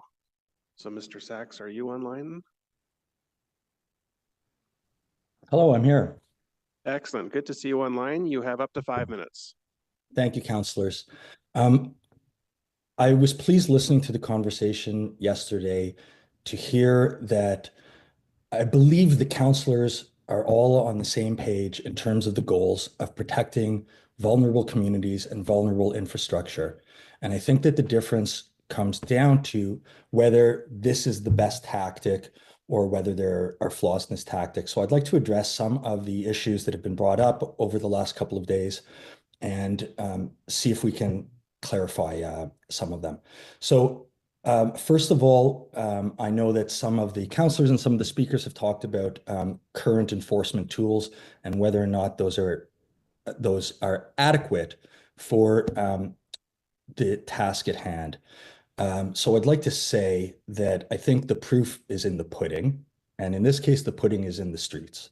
So we see what is happening with the current tools, and we can see that, in fact, whether they are theoretically adequate, they're not serving the purpose and they're not protecting these communities. And I have to apologize. We came so rushed through the speakers that I got on and forgot to introduce myself. I work with the Jewish Federation of Ottawa, which is the representative organization for Ottawa's 15,000 strong Jewish communities. End aside. So we want to give the police additional tools. And the fact that we're still having these issues where people are feeling threatened and in fact feeling trapped in places that they need access to is showing that the tools are not adequate, and having additional options can only help. I'd like to address the second issue, which I think is brought up in Councillor Devine's motion, which is to see what is happening with the federal and the provincial legislation on this topic. So first of all, let's be clear. There is no advancement on this law at either the federal or provincial level. What we have is a campaign promise at the federal level and a private member's bill at the provincial level, which the government has shown they will not support. This is a majority government that has just been elected for 4 years. So this is not happening in the province for 4 years. In terms of the federal government, I just want to say, look at what's happened in this issue. Now, we began advocating to the mayor and city council on this a year and a half ago. And it was over a year ago, and I can remember this because I was at my daughter's final hockey tournament of the year, and it was in April. I was in the parking lot when I first heard that there was actually movement and consideration of this from the mayor's office and council. Now we're over a year after that, and we're looking at a motion that would require a minimum of another 9 months before it will come back to council. So we're talking about a 2+ year process for a bylaw, not a, sorry, I'm just pointing to make sure my daughter keeps quiet while she enters the house. When we're talking about a federal legislative change, I can imagine that the timelines are going to be even longer. We're talking about a minority government. They have not introduced this on paper in any way. So we're pushing this out years to abdicate our responsibility right now to serve our citizens for a problem that is right now. And I hear the council argument that there is some risk of a charter challenge. Respectfully, the risk right now is to our community members being killed. And I would submit that that is a more important risk. We heard 3 lawyers talk about the possibility of a charter challenge. 2 of them believed that there was ample evidence that there would not be. And the third believed that all that we were missing was an evidentiary body to back up this bylaw. I would submit that having a terror plot in Ottawa to bomb a gathering of Jewish community members, having that protest outside the nursing home, having 6 schools shot at in Canada, Jewish schools in the last year, having hate crimes explode against the Jewish community in the last year is ample evidence that it's time to move forward on this before, as was the case in the abortion protests, there is a murder. Your time has come to an end, sir, so I'm just going to jump in there. I do have a colleague that has a question for you, so please stay with us. Councillor Hubley. Thank you, Chair. I just want to thank Mr. Sachs for highlighting that there's a personal piece to this, that what we're trying to do with this motion to further explore a bylaw is to protect people. And you've identified that there is a real risk here. So we've got to be careful that we don't get bogged down in bureaucracy or push this aside and say, let somebody else like the province or the feds start their process to do something. I think you really brought it home that we need to move, and we need to move as quickly as possible to do this. So I want to thank you for your advocacy on this issue. You're certainly one of the people that convinced me to support this bylaw. So thank you very much for being here today. Thank you. Thank you, Councillor, and thank you, Mr. Sachs. There's no further questions, so again, thank you. I've been notified that Jay Jawaraman is on the line with us virtually, so we're going to receive this delegation next.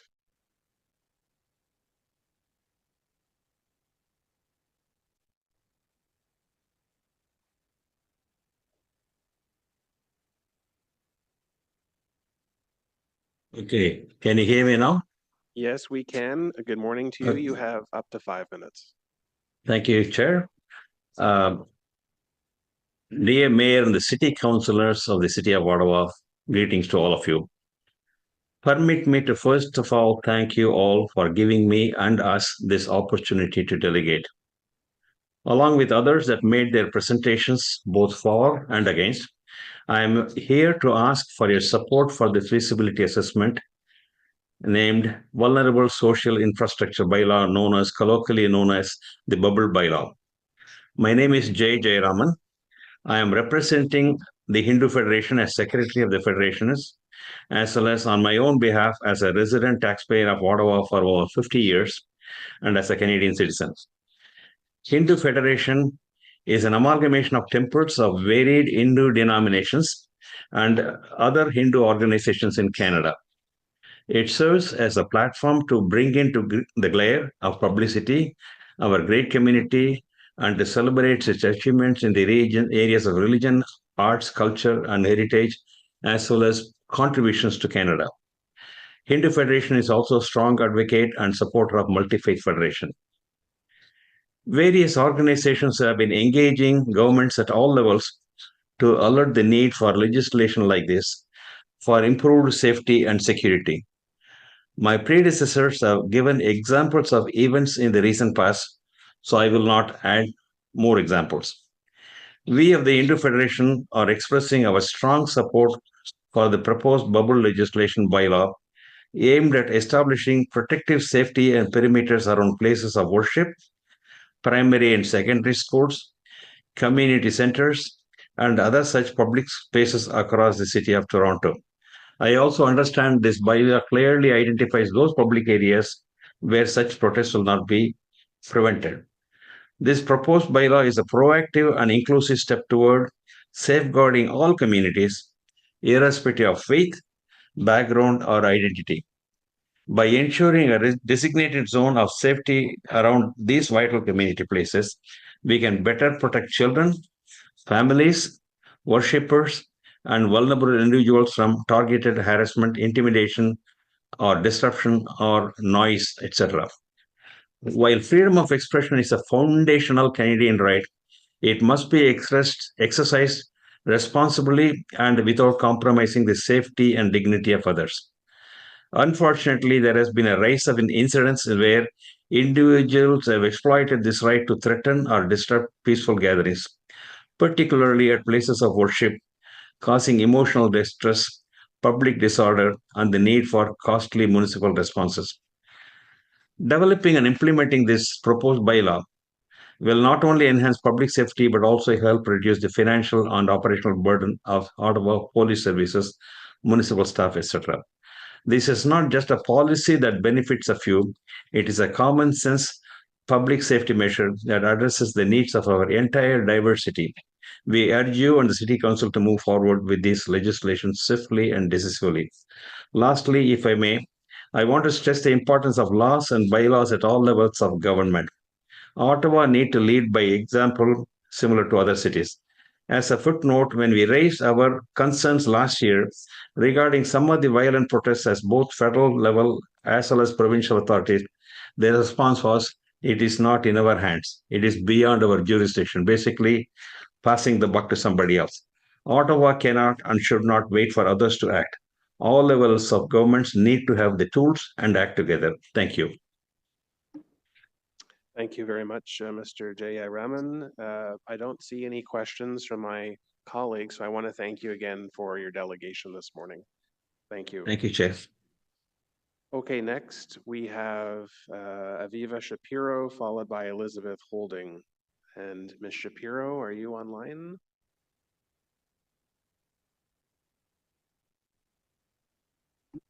Hello. Good morning. Good to see you. You have up to 5 minutes. Good morning. Great. Thank you. Good morning. My name is Aviva Shapiro. I'm a coordinator with and representative for Independent Jewish Voices, Ottawa chapter. Protests are people's expression of deep concern about government complicity in ongoing atrocities, such as the arming of a genocide and the failure to use meaningful diplomatic tools like sanctions to stop it. They also speak to institutional inaction on urgent issues like climate change, which affect us all. As Jewish community members, organizations such as Sija B'nai B'rith, the Jewish Federation of Ottawa do not represent us. They claim recent protests are anti-Semitic or hateful, and that is simply untrue. Many Jewish people, including our members, attend these demonstrations weekly, fully welcomed. There's a critical difference between anti-Zionism and anti-Semitism, which these orgs harmfully conflate. Over a year and a half of weekly protests, the only organized protest that occurred outside a Jewish institution that we are aware of was the one at the JCC and consequently next to the care home, protesting a recruitment of individuals to an army committing documented war crimes and genocide. There's a difference between discomfort and real harm and violence. On that note, we also acknowledge yesterday marks the Nakba, the catastrophe inflicted on the Palestinian people in 1948, in the mass displacement from their land, resulting in the ongoing ethnic cleansing, dispossession, and now 19 months of genocide. We must recognize the staggering dehumanization Palestinians are experiencing and refuse to allow it to be normalized. Here in Canada, Turtle Island, and Ottawa unceded, unsurrendered Algonquin and Anishinaabe territory as we reconcile with the impacts of colonization on the Indigenous peoples, that understanding must extend beyond our borders to places including Palestine, where colonial violence continues, and within our borders, where colonial violence looks like over-policing and brutality of Indigenous and other racialized communities.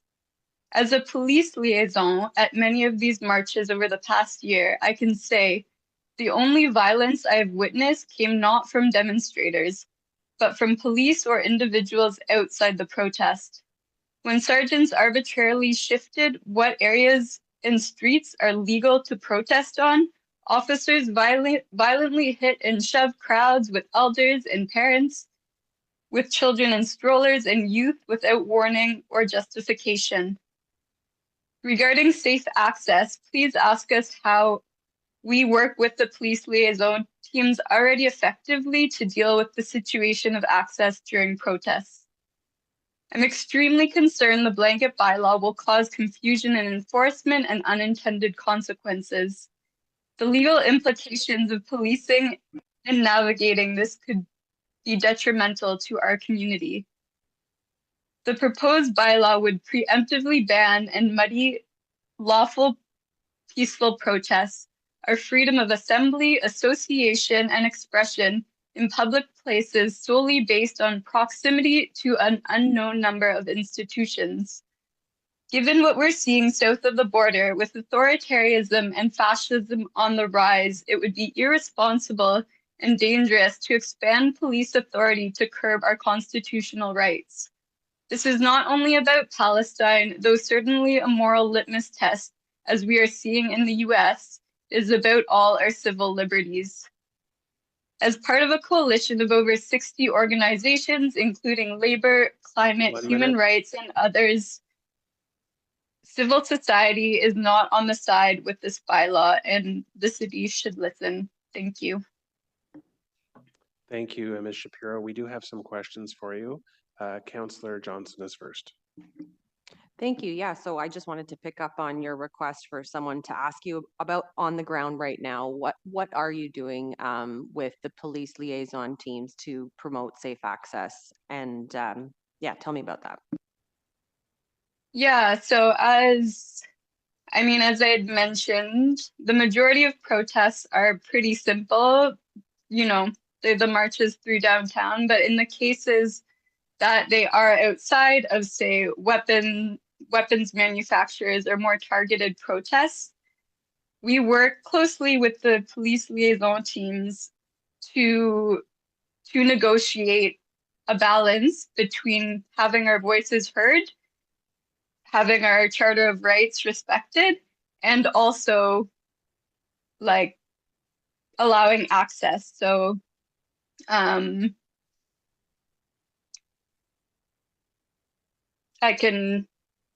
don't know if that was clear, but I can explain further if needed.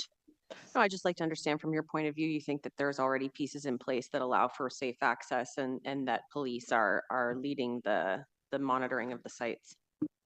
Yeah, and I guess to sort of clarify, already like driveways going into places, it's similar to labor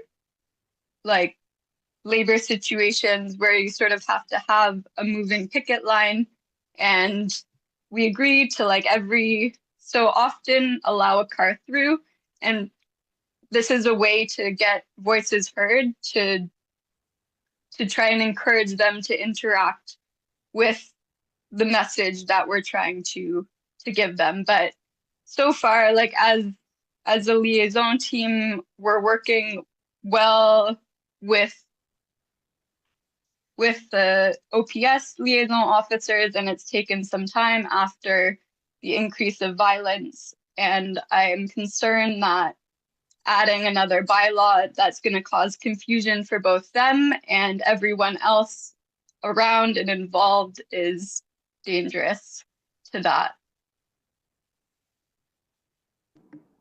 Okay, thank you, Councillor. Ms. Shapiro, thanks again for your presentation this morning. It's appreciated. Thank you. Okay, we have Elizabeth Bolton on the line. So Rabbi, if you're with us, we will hear from you next. Thank you. There you go. You have up to 5 minutes. Go ahead. Thank you so much, and thank you for your flexibility and for your attention. I do serve Reconstructionist Congregation Or HaNeshama in Ottawa, but I'm here delegating on my own behalf as a Jew, as a rabbi, as a queer person, and as a parent. I've been really paying close attention to a lot of these, to the comments and the delegations. And as with the speakers within my community, the community I serve, and the Jewish community as a whole, there is a range of views. Nobody would dispute, as you've heard, that there's been a rise in anti-Semitism. But I want to say that in my community and in our understanding of our heritage, the notion of freedom is central to our people's narrative, and the notion of dissent is central to our people's experience. And I feel that very much as a queer person and as a Jew, that what we have to say sometimes comes up against the boundaries of majority expression. We've heard a lot of talk, and there have been experiences within my community and in the community at large of discomfort at certain expressions of dissent. And it's certainly painful for me to see some of the actions outside of schools and other places where trans folk and trans kids in particular are being targeted. And I show up there. There's a expression you may have heard, you know, hard speech or bad speech just requires more speech. So showing up to counter these expressions in civil society, as well as in our other spaces, is a path I think actually produces more safety for my people. I've also heard and have experienced in these kinds of conversations a conflation between safety and discomfort. It's really uncomfortable for a lot of the people in the community I serve to hear certain expressions and challenges towards our community, not discussing issues of anti-Semitism, but rather those that go into the more political, national, and global realm. My work is addressing those experiences of discomfort. I'm also really eager to be in spaces where we can look together, if you will, at this concept that I've learned in the pastoral realm called productive discomfort. What does it look like when communities examine together what's hard? What pushes us to try to see what is going on with the other that may lead to dialogue and connection across divides?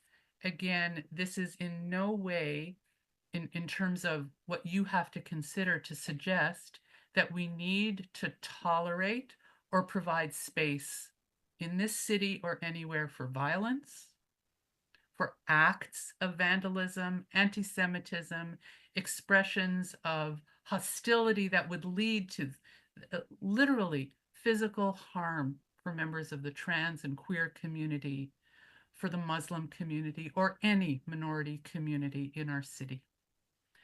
So I hope you'll take all of these things into consideration as you consider the best way to keep our most vulnerable folks safe. Thanks for your time. Really appreciate it. Thank you, and thank you for yours as well. We appreciate that. Question from my colleague, Councillor Troster. Hi, Rabbi Liz. Thanks for being here. So we've been hearing a variety of opinions, not just from the Jewish community, but for faith communities across the city. And I think something we're trying to nail down is whether it would be acceptable to faith communities to focus on safe access as opposed to trying to define what a nuisance might be. I'm just wondering, from your perspective, what your feelings would be about potentially considering something limited in distance with the intention of simply providing safe access to faith institutions, as opposed to moving some of those protests out of sight and out of earshot. Thanks for asking me to think about this. I would love to hear conversations about safe access. If that were under consideration, I, like some other speakers, have been to a lot of protests and demonstrations, and in my youth in Montreal, helped provide a boundary between protesters trying to enter abortion clinics. I understand. I still have a sensory memory of those crowds. If you were to go as a council in the direction of considering safe access, I think it would really go to the heart of the matter of protecting places of worship and vulnerable populations without suppressing dissent and without, in a way, a chill factor in, after all, the nation's capital on dissent in general. I want us to be a city that's proud of that possibility. And I have to share in thinking about this this delegating and remembering my experiences. My very first demonstration as a 13-year-old was getting on a bus in Montreal and coming to Ottawa to protest the government and to get them to change their stance on Soviet Jewry.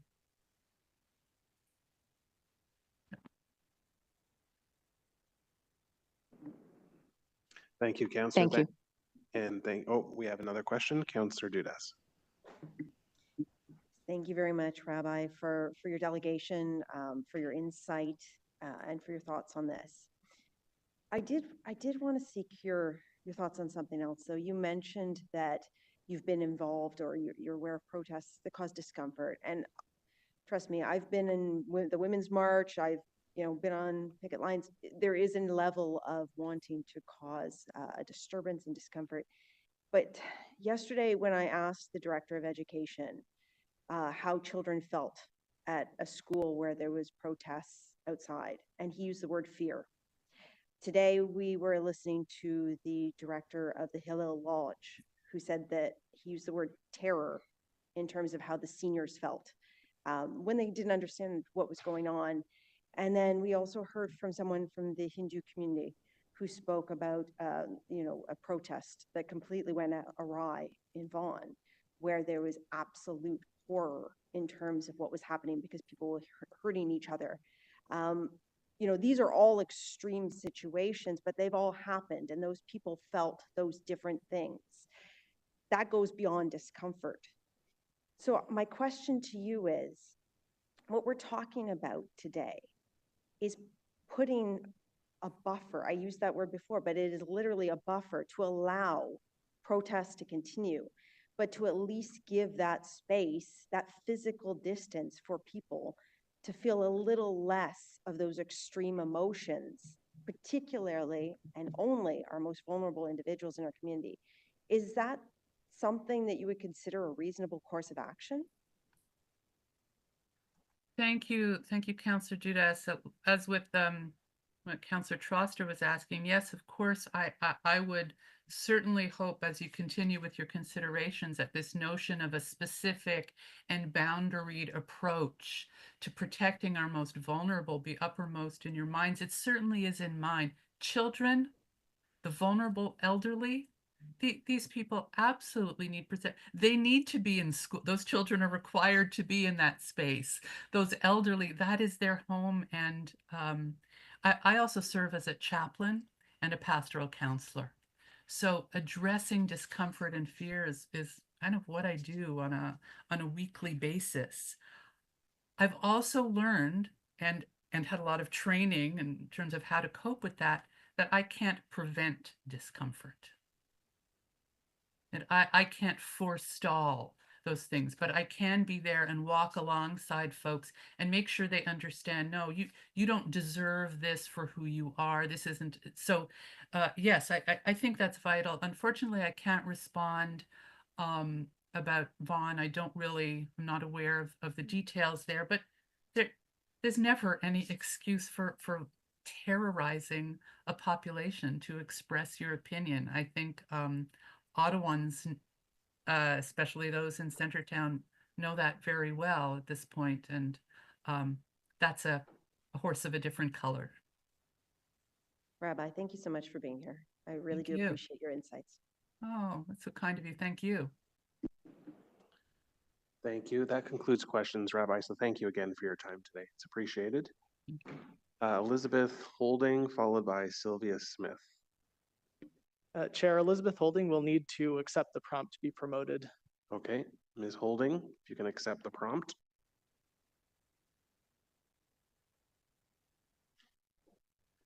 Are you Ms. Smith or Ms. Holding? Ms. Holding, I'm here in person. You're in person. Great. Good to see you. You have up to 5 minutes. So thank you everyone for listening to me today. My name is Elizabeth. I am a physiotherapist who works in schools across Ottawa. And I'm here to speak against the implementation of a bubble bylaw. This bylaw has been proposed to protect minorities and vulnerable communities and locations, including schools. And when I think of vulnerable communities, I think of the wonderful, sweet kids that I work with every day. So kids with disabilities who are in our schools. And that's as a part of my job as a physiotherapist. Along with a whole community of parents and teachers and EAs, we spend kind of every moment of our days thinking about how to protect these kids and support them. And the kids I work with, they have a lot of needs. And they haven't always had the benefit of living in a city in peace. So many are refugees and they've fled from an early childhood of war and violence, bombings, and state-sanctioned starvation. In fact, something that disturbs me is every day knowing that my country is complicit in selling the weapons that are used to harm kids like them, kids in Palestine, Sudan, Syria. Many of the kids I work with need physiotherapy exactly because they have suffered an environment of delayed care, malnourishment, and fear. Sometimes I wonder if this kid had grown up in a normal environment, would they be able to walk? Would they be able to talk and communicate differently? I work with one kid whose delayed care means she will use a walker for the rest of her life when she could have run freely. Another for whom the lack of treatment resulted in an irreversible quadriparesis. And we know that in Gaza, at one point, hospitals were reporting 10 child amputees a day. A bylaw that suppresses free speech will do nothing to stop this highest level of violence and hate. If this was happening to the kids that I work with every day, and it has happened to them, and it is happening to kids like them, I would hope that someone would stand up and say something, and keep standing up, and keep being loud, and doing what it takes to be heard. This is what protesters have been doing in Ottawa for months, standing bravely against repression, against fines and intimidation, because they know what it's right. A bylaw that puts a blanket ban on protests cannot protect these kids. Only community power can. I also work in an underfunded education system, an underfunded healthcare system. We have a huge fight ahead of us to win back our social safety net. When we don't meet people's everyday needs, when we don't provide healthy education and care, when we make people feel powerless, That's when people turn to extremes. They turn to conspiracy theories, hate, and violence. An anti-free speech bylaw won't stop the rise of hate. In fact, it will clamp down on hope. It will disempower parents, teachers, nurses, doctors to speak up for our kids and for our future. We already have anti-hate speech laws, and those haven't suppressed the rise of the far-right Nazi groups like Diagolon. And we've learned from history, as another delegate spoke on earlier, that only investing in a hopeful future and organizing our community can actually shut down these movements. A bubble bylaw sets an incredibly dangerous precedent against free speech in the city. It will be used disproportionately against those without a voice in Parliament. So I urge Council to vote no. Thank you very much.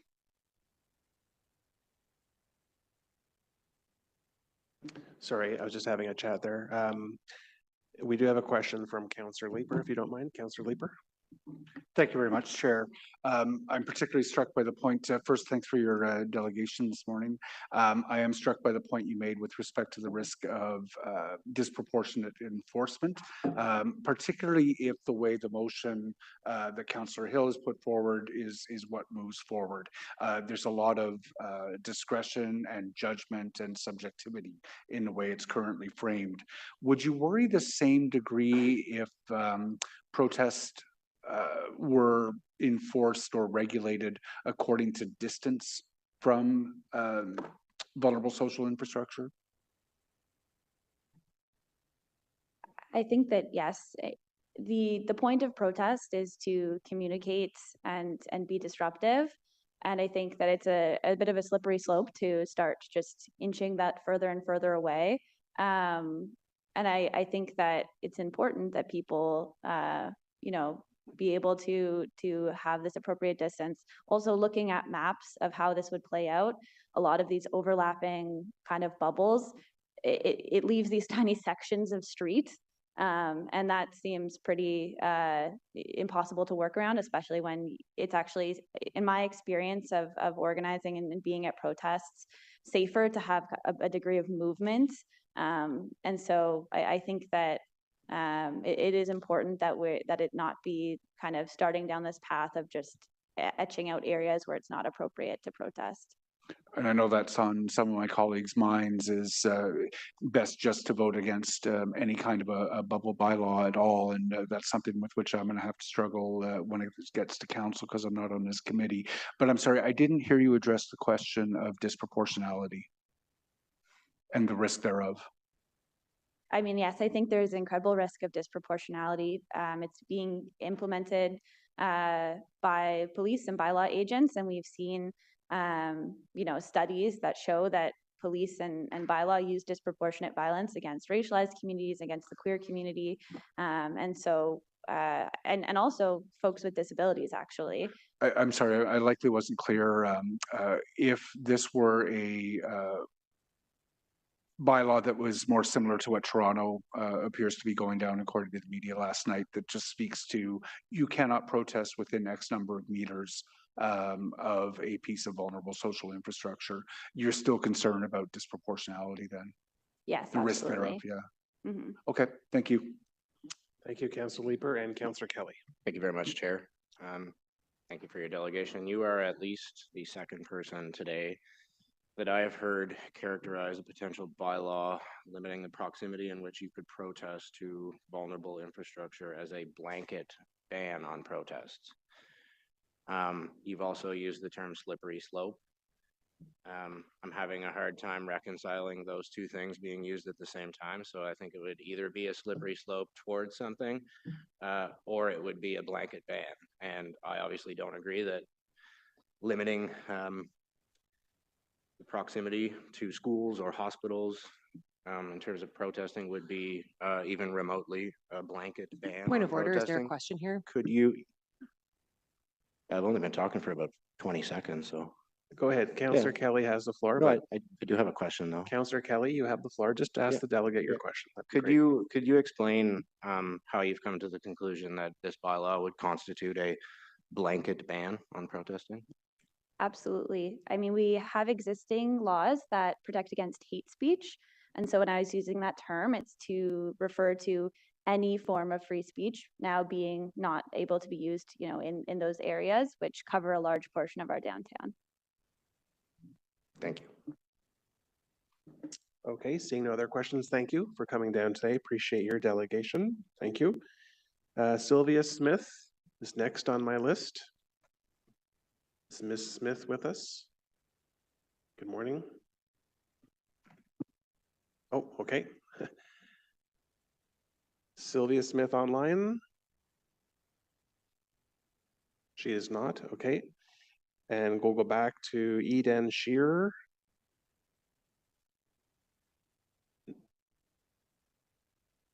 Eden Shearer online? Not online. So that concludes our list of delegates. At this point, I will be closing the delegate section now. So we will, I regret not being able to hear the final two who couldn't make it, but the business of this committee must go forward. And all interested parties can still provide input by email to the committee coordinator or members of council, which gets shared to council before the council meeting. So at this point, colleagues, what I would suggest, being 12:26, we break for a brief lunch until approximately 5 to 1. Please come back 5 to 1. At that point, we will,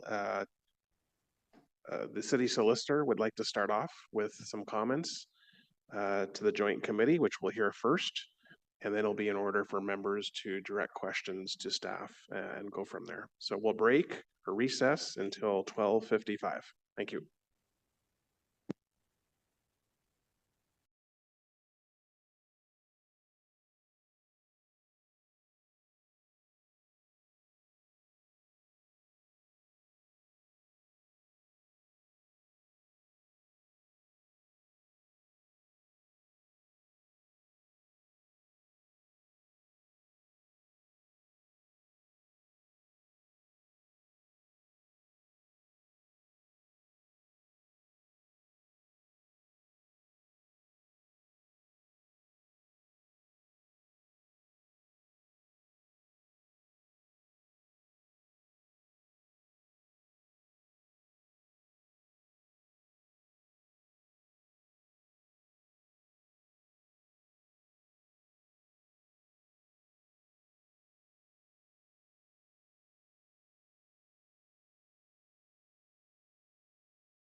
Okay, colleagues, we're going to get started. If you could just take your seats. And as I mentioned when we broke for lunch, the city solicitor would like to provide some comments. So Mr. Huxley, the floor is yours. Thank you, Chair, and thank you, members of the committee, and thank you for the opportunity to make a few comments before delving into questions you may have of staff. Just by way of background, you will recall that it was in October of 2024 that City Council directed staff to consider the feasibility of implementing a vulnerable social infrastructure bylaw and to report on those findings in 2025. Staff have done that work in response to the motion and have, through the response in the IPD, advised that a vulnerable social infrastructure bylaw is feasible. If Council directs staff to develop such a bylaw, that direction would trigger a comprehensive and professional bylaw development process, including appropriate consultation, engagement, and research, including things like mapping exercises that other municipalities have done with respect to their bylaws. This will produce a robust record of all the information that exists today and ongoing information gleaned through that development, bylaw development process. That record and a proposed bylaw text for Council's consideration would be based on that process. And that would assist Council ultimately making its decision on a bylaw. And we can also anticipate it would assist any reviewing court. Legal services will continue to provide legal advice to Council as we always strive to meet our professional obligations and duties as lawyers. We'll provide that advice without fear or favor. We'll provide advice that will utilize very skilled and experienced skills of lawyers within legal service and, where necessary, external counsel. As you'll appreciate, that will take time for that consideration to be undertaken. And I appreciate that there may be many questions members may have today, and staff are here to assist as best as possible. But to be fair and respectful of the process that I've just outlined, it would be difficult for that legal advice and certain answers to be given on the fly or from this seat today. The response to the IPD, as I've noted, is that such a bylaw is feasible, and it's based on our current understanding of the authorities available to City Council and the guidance provided by courts to date. A motion is currently before this committee that, if passed by this committee and Council, would direct staff to develop a bylaw. And the motion, as I understand it, Chair, asks staff to consider a number of factors or considerations in developing such a bylaw. To be clear, the motion is not a bylaw. There is no bylaw before this committee, but a motion to develop such a bylaw. And staff, through the robust review that I described, would evaluate those factors and considerations in light of what is to be gleaned through the bylaw development process and based on the legal assessments and advice that would be ongoing. So I trust that's helpful, Chair and members of the Joint Committee. I'm happy to take any questions. Thank you, Mr. Huxley. So again, just to confirm, should the Hill motion pass, Council isn't approving a bylaw per se, they're approving the direction to do the groundwork to bring a draft bylaw back to potentially a joint committee or Council 9 months from now. That's my understanding. I believe that's shared by staff, Chair. Okay. All right, thank you for that clarification. So before I get to speakers, I just want to remind all members that we have the Hill motion on the floor that was introduced at the beginning of this joint meeting, as well as the Devine motion. So there are two motions on the floor now. And before I get to questions, I just want to ask members, are there any other motions to move at this time? Councillor Hubley?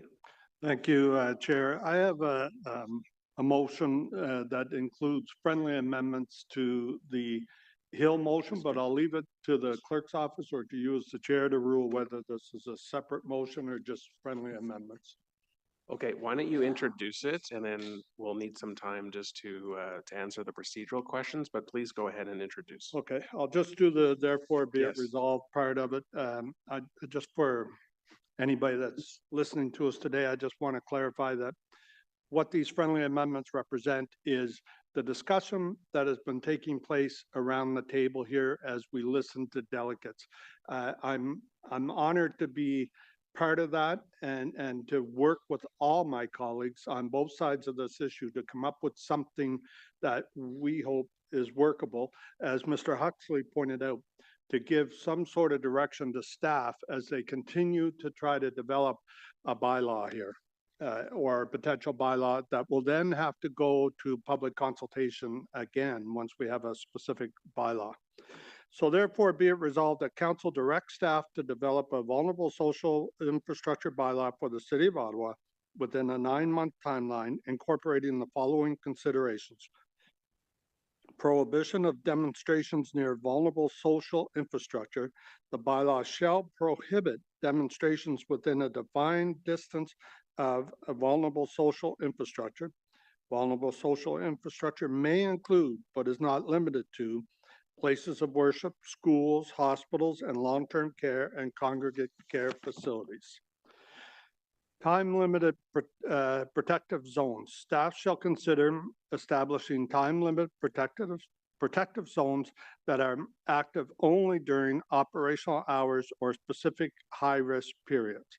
The scope of the bylaw shall be narrowly tailored to minimize any infringement on charter-protected rights and freedoms, while ensuring adequate charter protection for our vulnerable citizens. Protective distance. Staff shall assess and recommend an appropriate protective distance of up to 80 meters around vulnerable social infrastructure, and shall also consider other means of protecting safe access during, safe access such as delegated authority for staff or other officials to erect barricades, close highway, whatever is appropriate. Targeted application. The bylaw shall include provisions to ensure that the protective zones do not apply to demonstrations that are not specifically directed at the protected vulnerable social infrastructure. Labor internal exemption. The bylaw shall explicitly exempt lawful labor union protests, strikes, pickets, or any other activities undertaken as part of a labor dispute or negotiation. Other type of internal dispute involving the owners or occupants of the vulnerable social infrastructure. The scope of government-owned infrastructure. The bylaw shall apply to government-owned property only where the primary function of the building or facility is to provide medical care, education, or long-term care or congregate care services. The bylaw shall explicitly exclude from its scope buildings such as embassies, Ottawa City Hall, the Parliament of Canada, even if such buildings contain education facilities, clinics, or other care on site. Offenses and penalties. Staff include appropriate offenses and penalties in the bylaw that are consistent with those found in comparable City of Ottawa bylaws. Safe access approach. Staff shall incorporate a safe access approach to ensure that the bylaw facilitates unimpeded and safe access to vulnerable social infrastructure while respecting the right to lawful protest. Consultation and engagement. As part of the bylaw development process, staff shall conduct consultations and engagement with affected communities, including property owners and operators of vulnerable social infrastructure, community organizations, advocacy groups, as well as members of the public. Interagency collaboration. Staff in bylaw and regulatory services and legal services shall work in coordination with the Ottawa Police Services under the direction of the Ottawa Police Services Board on the city's enforcement plan to develop an enforcement strategy that is consistent with the Municipal Act of 2001, the Community Safety and Policing Act of 2019, and other applicable federal and provincial laws. Reporting timeline. staff shall report back to the Emergency Preparedness and Protective Services Committee within 9 months with a draft bylaw and implementation plan, as well as an assessment of resource implications. Contingency for provincial or federal legislation. If within the 9-month period, the provincial or federal government enacts legislation pertaining to vulnerable infrastructure, the General Manager of Emergency and Protective Services Department report back to Emergency Preparedness and Protective Services Committee with an analysis of such legislation. Finally, be it therefore resolved that Council approve an adjustment to the Council approved 2023 to 2026 bylaw review work plan by deferring the preliminary planning and research for the vehicle for hire bylaw review to the next term of council in order to prioritize the development of the vulnerable social infrastructure bylaw within the current term of council. Thank you very much, Chair. Thank you. So just procedurally, I want to make sure we're all clear what Councillor Hubley has introduced. This is in essence the Councillor Hill motion with 3 distinct amendments in clause 1, 3, and 10. And I'd just like to ask Councillor Hill, do you consider these 3 modifications friendly? Yes, I do. Thank you, Mr. Chair. Okay, so procedurally, the original Councillor Hill motion has now been modified with the modifications proposed by Councillor Hubley. City Clerk, am I correct? That's correct, Mr. Chair. All right, thank you for that. Are there any other motions to read in at this time? You can do direction later. Yep. Okay, so we're going to now continue with questions to our staff. And I understand that Councillor Luloff is yielding to Councillor Hill first. So Councillor Hill. Thank you, Mr. Chair. I wish that I did not have to bring this motion before you today, but we've seen a series of incidents in Ottawa where churches, hospitals, and schools have been the targets of intimidation and attempts to obstruct access.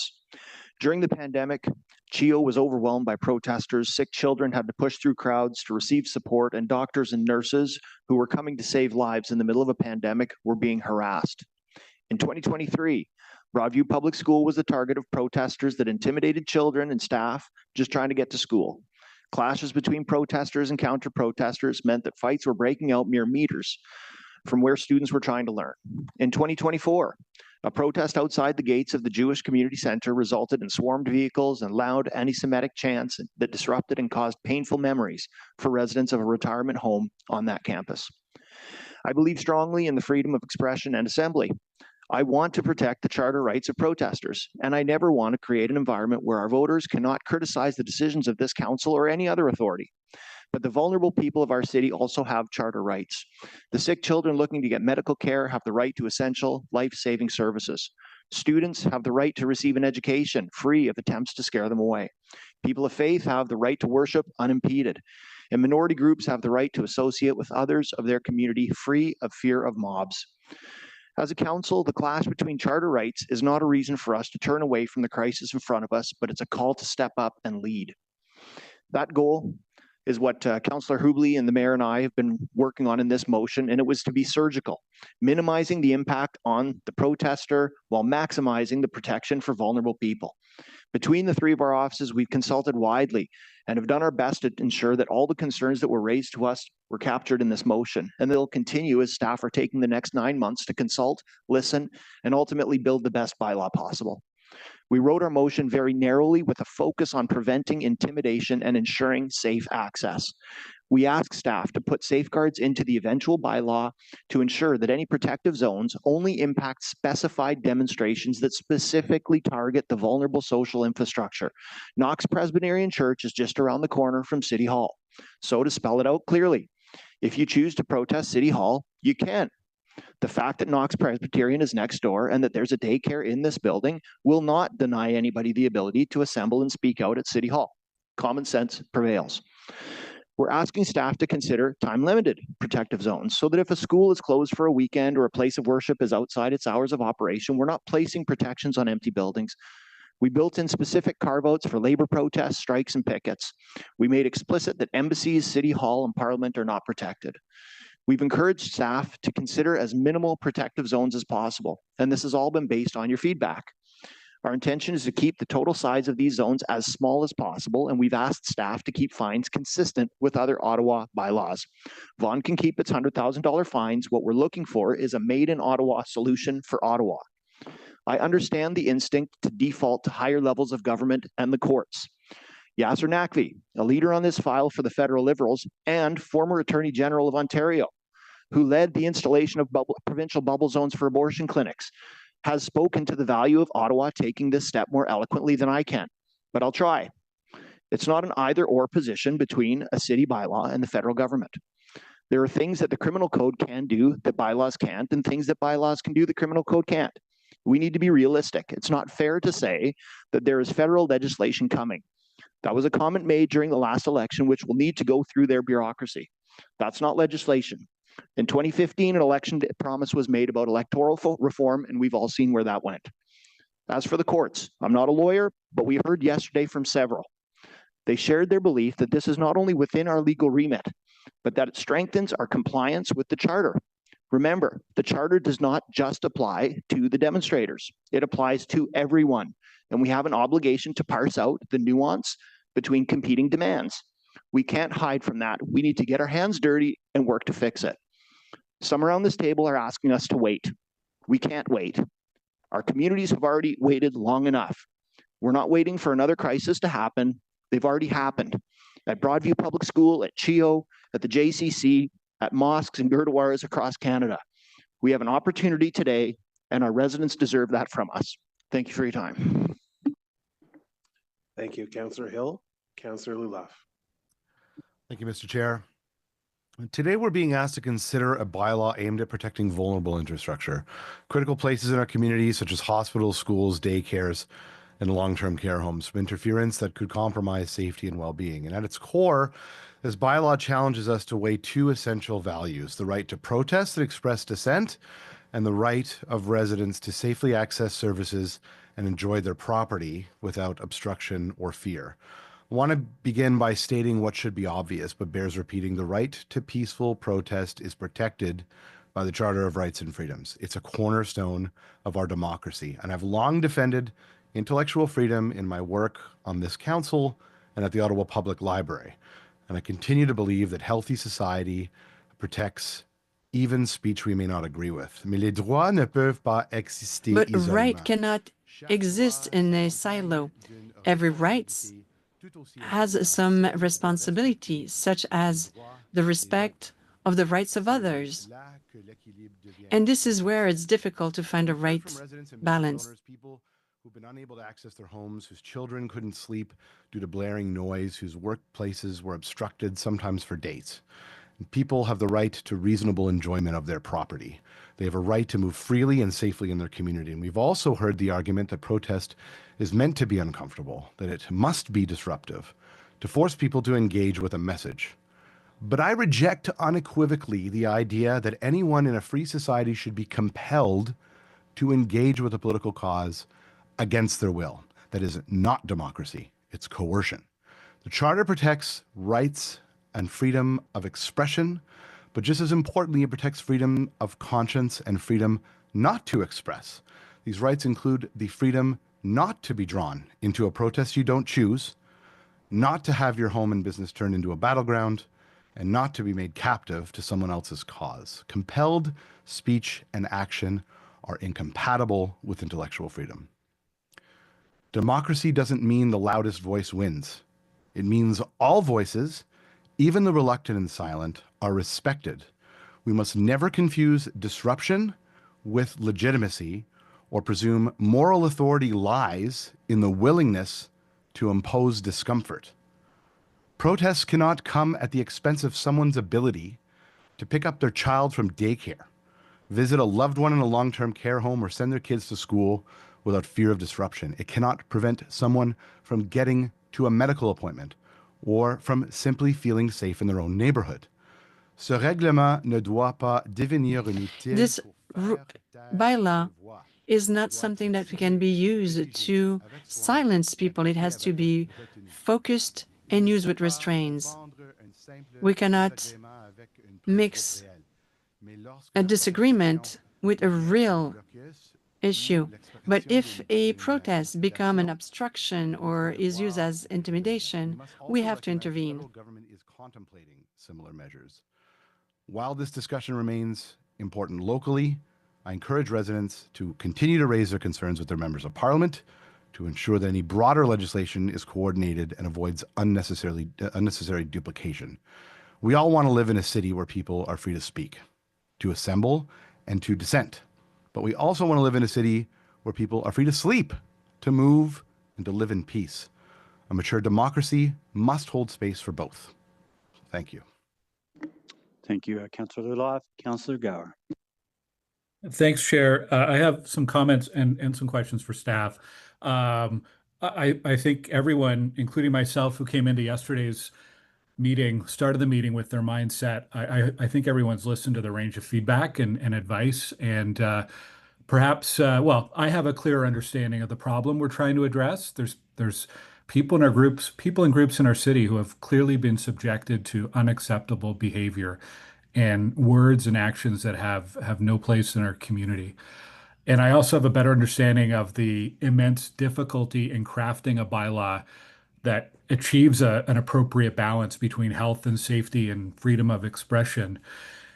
There was a delegate yesterday who said it's not a question of if this bylaw will be challenged, but when. And I think the motions in front of us yesterday both had flaws. And then we saw the staff report from Toronto yesterday that came out that offered some other ideas to consider. I'm still worried we're sending staff down a potentially unproductive path here, because I'm not convinced that a municipal bylaw is the only approach or the right approach. We heard the suggestion yesterday about a targeted injunction that might be more effective and even faster to implement. But if council is going to give a green light to developing a bylaw, I hope, I appreciate the amendment from Councillor Hubley, and I think it does take some of the feedback we've heard into account. And the biggest issue was around the defining of nuisance demonstrations and who would actually decide what counts as a nuisance. What point does uncomfortable demonstration cross the line into intimidating or obstructive? It's just so subjective. I think the question of distance is still not clear. 100 meters to me seems too much. Toronto's looking at 20 meters.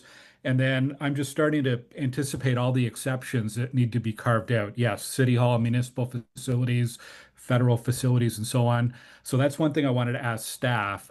When you're coming back to us with the next time, are we going to see a detailed map of areas where people cannot protest in the city? Is that what you're going to have to prepare, or have you even figured out what that's going to look like yet? Mr. Chair, we haven't done the work yet, so we haven't quite figured that out. Providing a map of the protected areas would certainly seem to be illustrative at this point, so it's something we'd consider for sure. Okay. And in the amended motion, I've kind of it's almost like a bubble wrapped motion. Like it's got a lot of exceptions which are needed.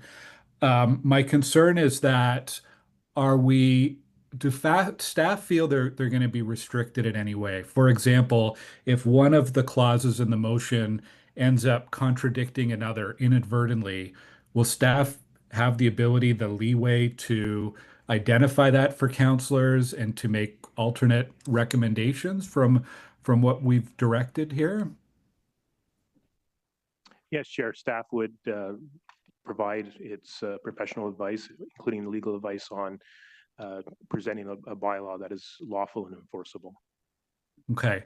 And I believe it's implied in the amended motion, but I just want to hear it directly from staff. You are still monitoring legal challenges. You are still doing analysis. You will still need to do analysis on the legal considerations. You will still be looking for data about the problem we're trying to address here. I think it's implied in the motion, but I want to make sure staff are still doing that research work.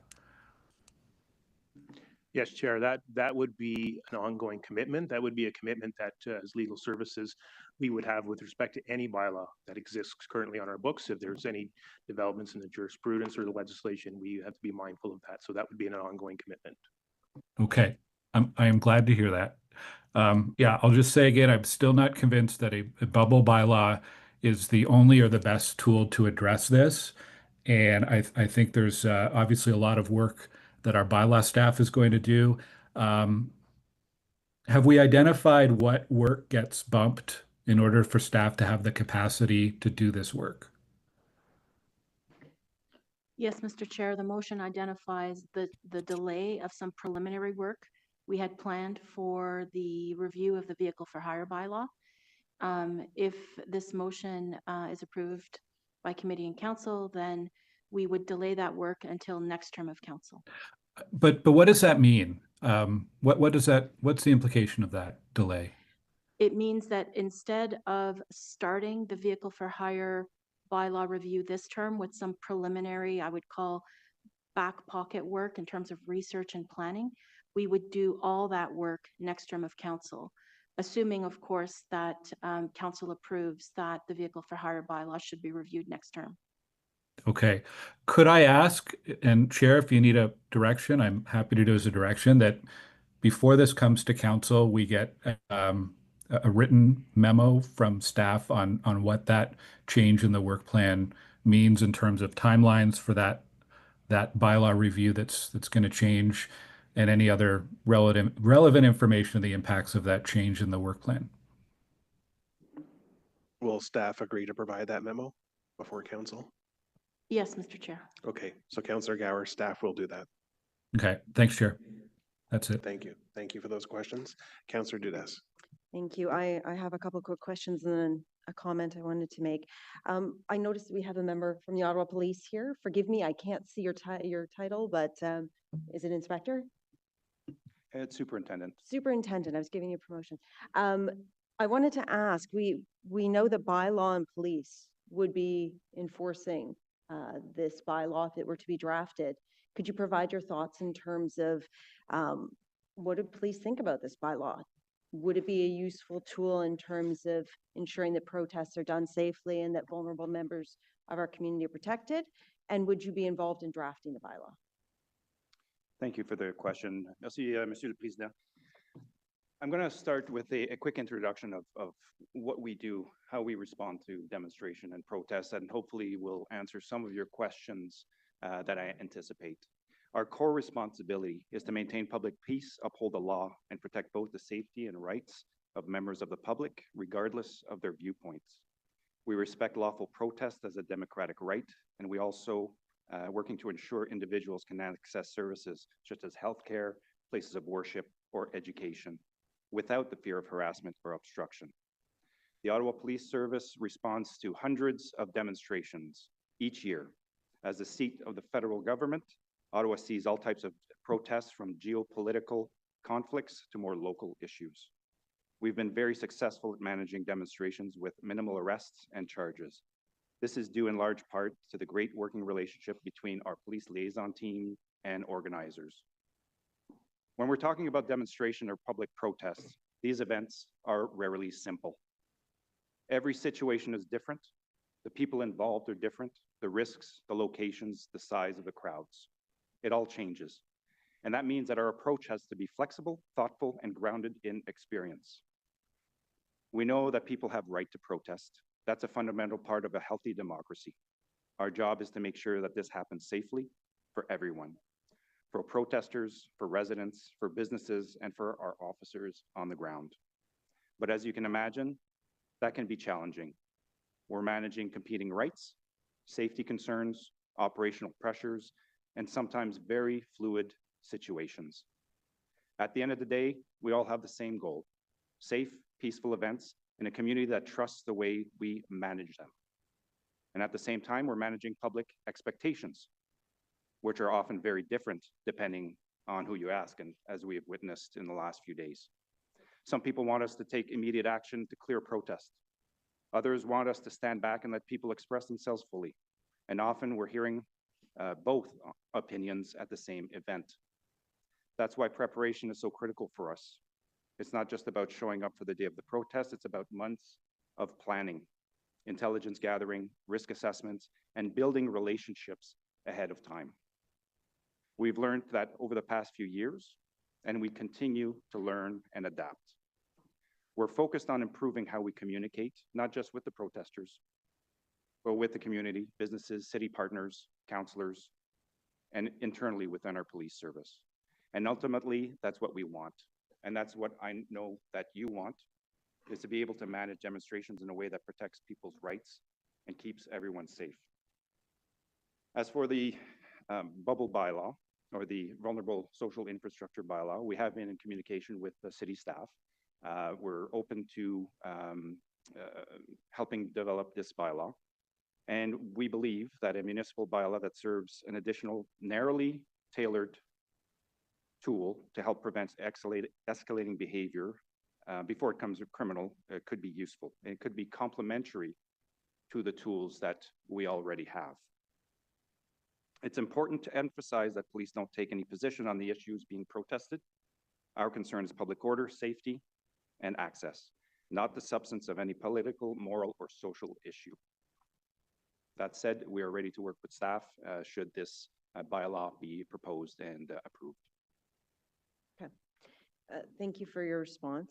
I wanted to move to staff because we had heard from several of the delegations yesterday, and one of my key thoughts on this is that while drafting a bylaw, engaging with a range of community members, not just established organizations, will be incredibly important to make sure that community input is included in what is being brought to us at the end. How do you propose, and I know it's early stages here, we haven't even tasked you to do it yet, how do you propose engaging the community in a meaningful way? Thank you, Chair. I would suggest that that process has already begun, and thank all of the public delegations for their thoughtful and constructive input into this discussion. If directed to undertake this work, it would include a comprehensive and inclusive engagement strategy to meet with organizers and activists, labor, community groups, cultural groups, as well as the owners, operators, staff, and patrons of all the various types of social infrastructure we would be looking at. We would engage through a variety of methods. I see a lot of one-on-one meetings and direct engagement, as well as roundtables and focus groups and surveys and questionnaires. We have the Engage Ottawa tool, which is great for collecting public input. But I think for an issue like this, we might also want to explore some public opinion research so that we have a random sample survey that would provide a broader picture of where the city sits on these issues. And all of that would be reported back to council because you would need that robust base of evidence of what the consultations have said. So that's all envisioned in the work plan, and that's part of why it will take us 9 months to complete. Thank you. That's excellent. I was looking for that robustness of a response. You know, Ottawa as the nation's capital is the site of more protests than likely the rest of the country combined. I think there needs to be a degree of realism in that we will always see protests. If groups want to come to City Hall, Parliament Hill, the Human Rights Memorial, hold vigils, march, protests, sit-ins, we must defend that constitutional right. The freedom of assembly and speech is paramount in any functioning democracy. However, as a city, we cannot neglect our duty to protect our most vulnerable residents from harassment, intimidation, and abuse as they try to enter a school, a place of worship, a hospital, a nursing home. In Ontario, we're not new to bubble laws. The Ontario government brought into legislation bubble laws in 2017, building on a court injunction in 1992 that sought to protect clinics offering reproductive services to women. It is perhaps ironic that it was harassment of women accessing Ottawa's own Morgentaler Clinic that first started this very conversation. We've discussed whether or not to wait for the federal government to establish nationwide legislation. Yesterday, we received a letter from current Member of Parliament Yasser Naqvi, the former Ontario Attorney General, who introduced the Safe Access Zones or Bubble Zones legislation.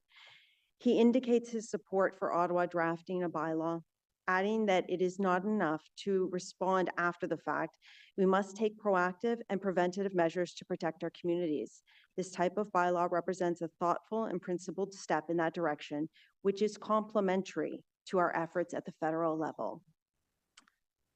The drafting and consideration of a bylaw like this unequivocally needs to be precise. It needs to include feedback from residents to ensure that it is not being punitive towards any specific group. But it also needs to weigh the right for a person to protest with the right of another person to not be fearful, intimidated, and to be concerned for their own safety. This is why I want to see this reflected in a draft bylaw and will be supporting Councillor Hill's motion today with the amendments from Councillor Hubly. And I ask that everyone consider doing the same. Thank you, Councillor Dudas. Councillor Bradley. Thanks so much, Chair, and thank you to staff and of course to all the delegations that came out and spoke so passionately. I'm still stuck on whether we need this bylaw or whether we're simply underutilizing existing tools that both the city and police have. So I actually have a lot of questions and less of a speech. And I wanted to start with some of the legal challenges. So in the feasibility report that we received, staff recommended that the prudent approach would be to assess the outcome before moving forward with a similar bylaw here. And I'm just wondering if staff still have that opinion despite the motion before us. So Chair, certainly any guidance that's provided by the courts in this area would be helpful. And it's always helpful to have that information. We are aware of legal challenges in Calgary. There is a lower court decision from the Alberta Court of Justice that does provide some assistance because it is on a specific issue that we're talking about today on a vulnerable access bylaw that was upheld by that court. It's subject to an appeal. We understand that appeal process will likely unfold in the next approximately next year, end of 2025, sometime into 2026. So that would inform the process that I indicated earlier. We'd be continuing to monitor court decisions and any legislative changes if that impacts the process. The unfortunate thing that council, this is ultimately a council or policy decision by council to decide whether to move at this stage or to wait for a final disposition. Ultimately in this country, that's from the Supreme Court of Canada. And as you can appreciate, that's a long way off. So you have to, as council, decide to proceed whether you have enough information and from staff and from the legal advice currently, and what would be coming in the next short term before council enacts a bylaw. I would just point, for example, from my own experience in 2001, council had an important policy decision in enacting a smoke-free bylaw. And it did so without precedent from the courts. It knew it would be subject to legal challenge at that time. Council enacted that bylaw. It confronted the legal challenges, was successful, and that helped serve other municipalities to follow suit. So I don't know if that helps, Councillor, but that's a perspective that would be on the way. Yeah, I guess what I was asking is your professional opinion as our city solicitor that the more prudent approach is to wait before potentially crafting a bylaw that could create legal challenges for the city. So it's just more your professional advice I'm looking for. My advice is, as set out in supported by the IPD, is such a bylaw is feasible. Staff will go away and continue that work if directed by council. And if council chooses to enact a bylaw at this time, we will craft a bylaw that accords to the authorities under the Municipal Act, which we've identified, and is consistent with our understanding of the case law. And since we heard from a delegation that it's not if, but when a challenge could come, what's the cost to the city for something like that? Take it, Councillor, the question is about financial costs, and it depends on the manner in which a challenge comes forward, there's a couple of options. One could be an outright challenge to the bylaw writ large, and that would normally take place next door at the Elgin Street Courthouse and Superior Court of Justice, which we've had examples of our municipal bylaws being challenged in that format, or through a prosecution, i.e. has received a ticket under the bylaw, and through the prosecution, which typically unfolds at the Provincial Offences Court at 100 Constellation Drive, it would be through that process. Depending on the circumstances at the time, I'm directed by council through the delegation of authority bylaw to use the most effective use of both internal and external counsel to respond to issues at the time. So it's possible that there may be a requirement at a later date to engage external counsel. So there may be a cost in legal costs. Otherwise, it would be handled completely in-house. But in your experience, and maybe you don't have experience with like a charter challenge, for example, could you give me a ballpark figure of the legal fees that would be associated with pursuing that type of charter challenge in the courts?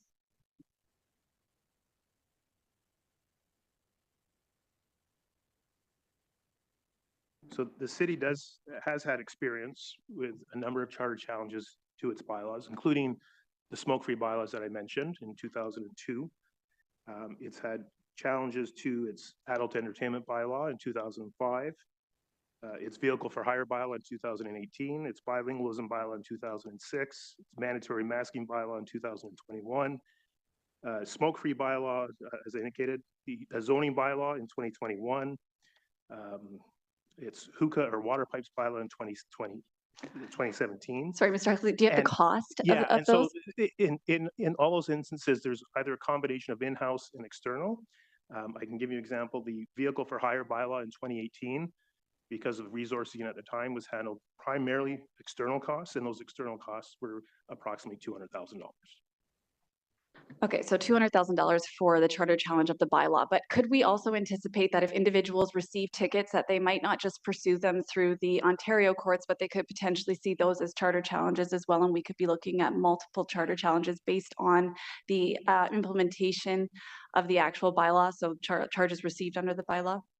So in the event that charter challenges are brought in the Provincial Offences Court, which is not uncommon, my prosecution unit, which is under legal services, would respond to those, and we have responded to those primarily in-house, Chair.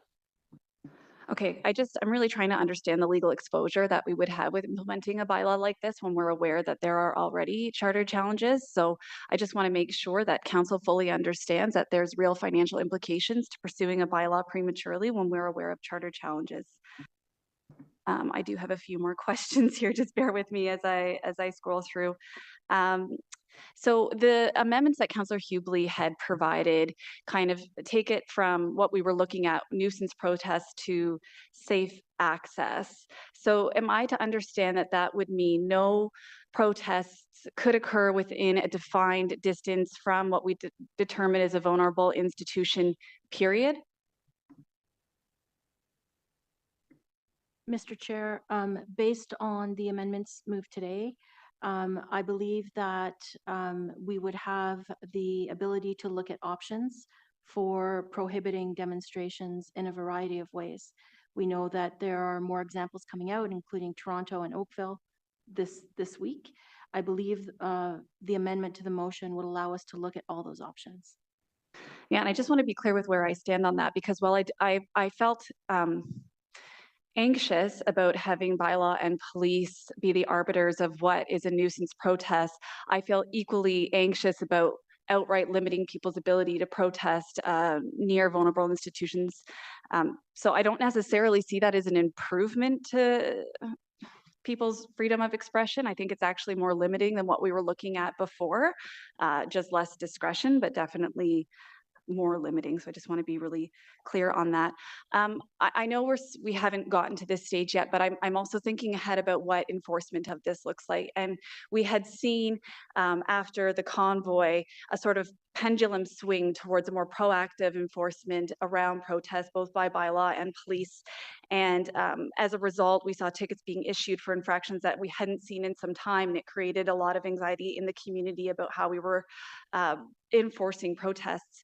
And so when we look at this type of a bylaw, do you anticipate that the enforcement is going to be proactive or reactive?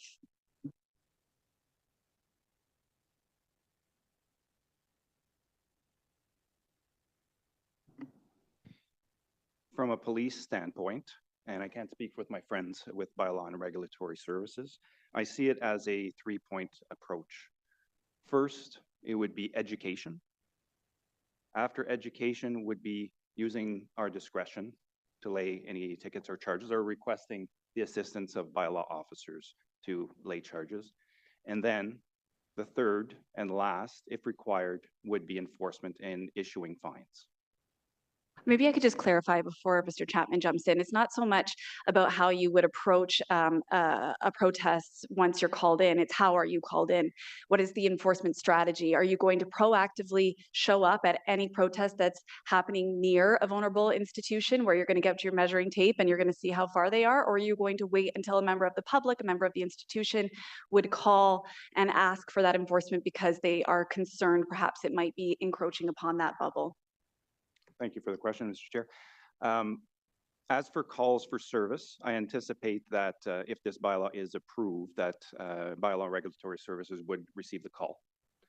If it does not come through that means, that way, I can predict possibly our police liaison teams meeting with an organizer planning to demonstrate in front of a school for some reason.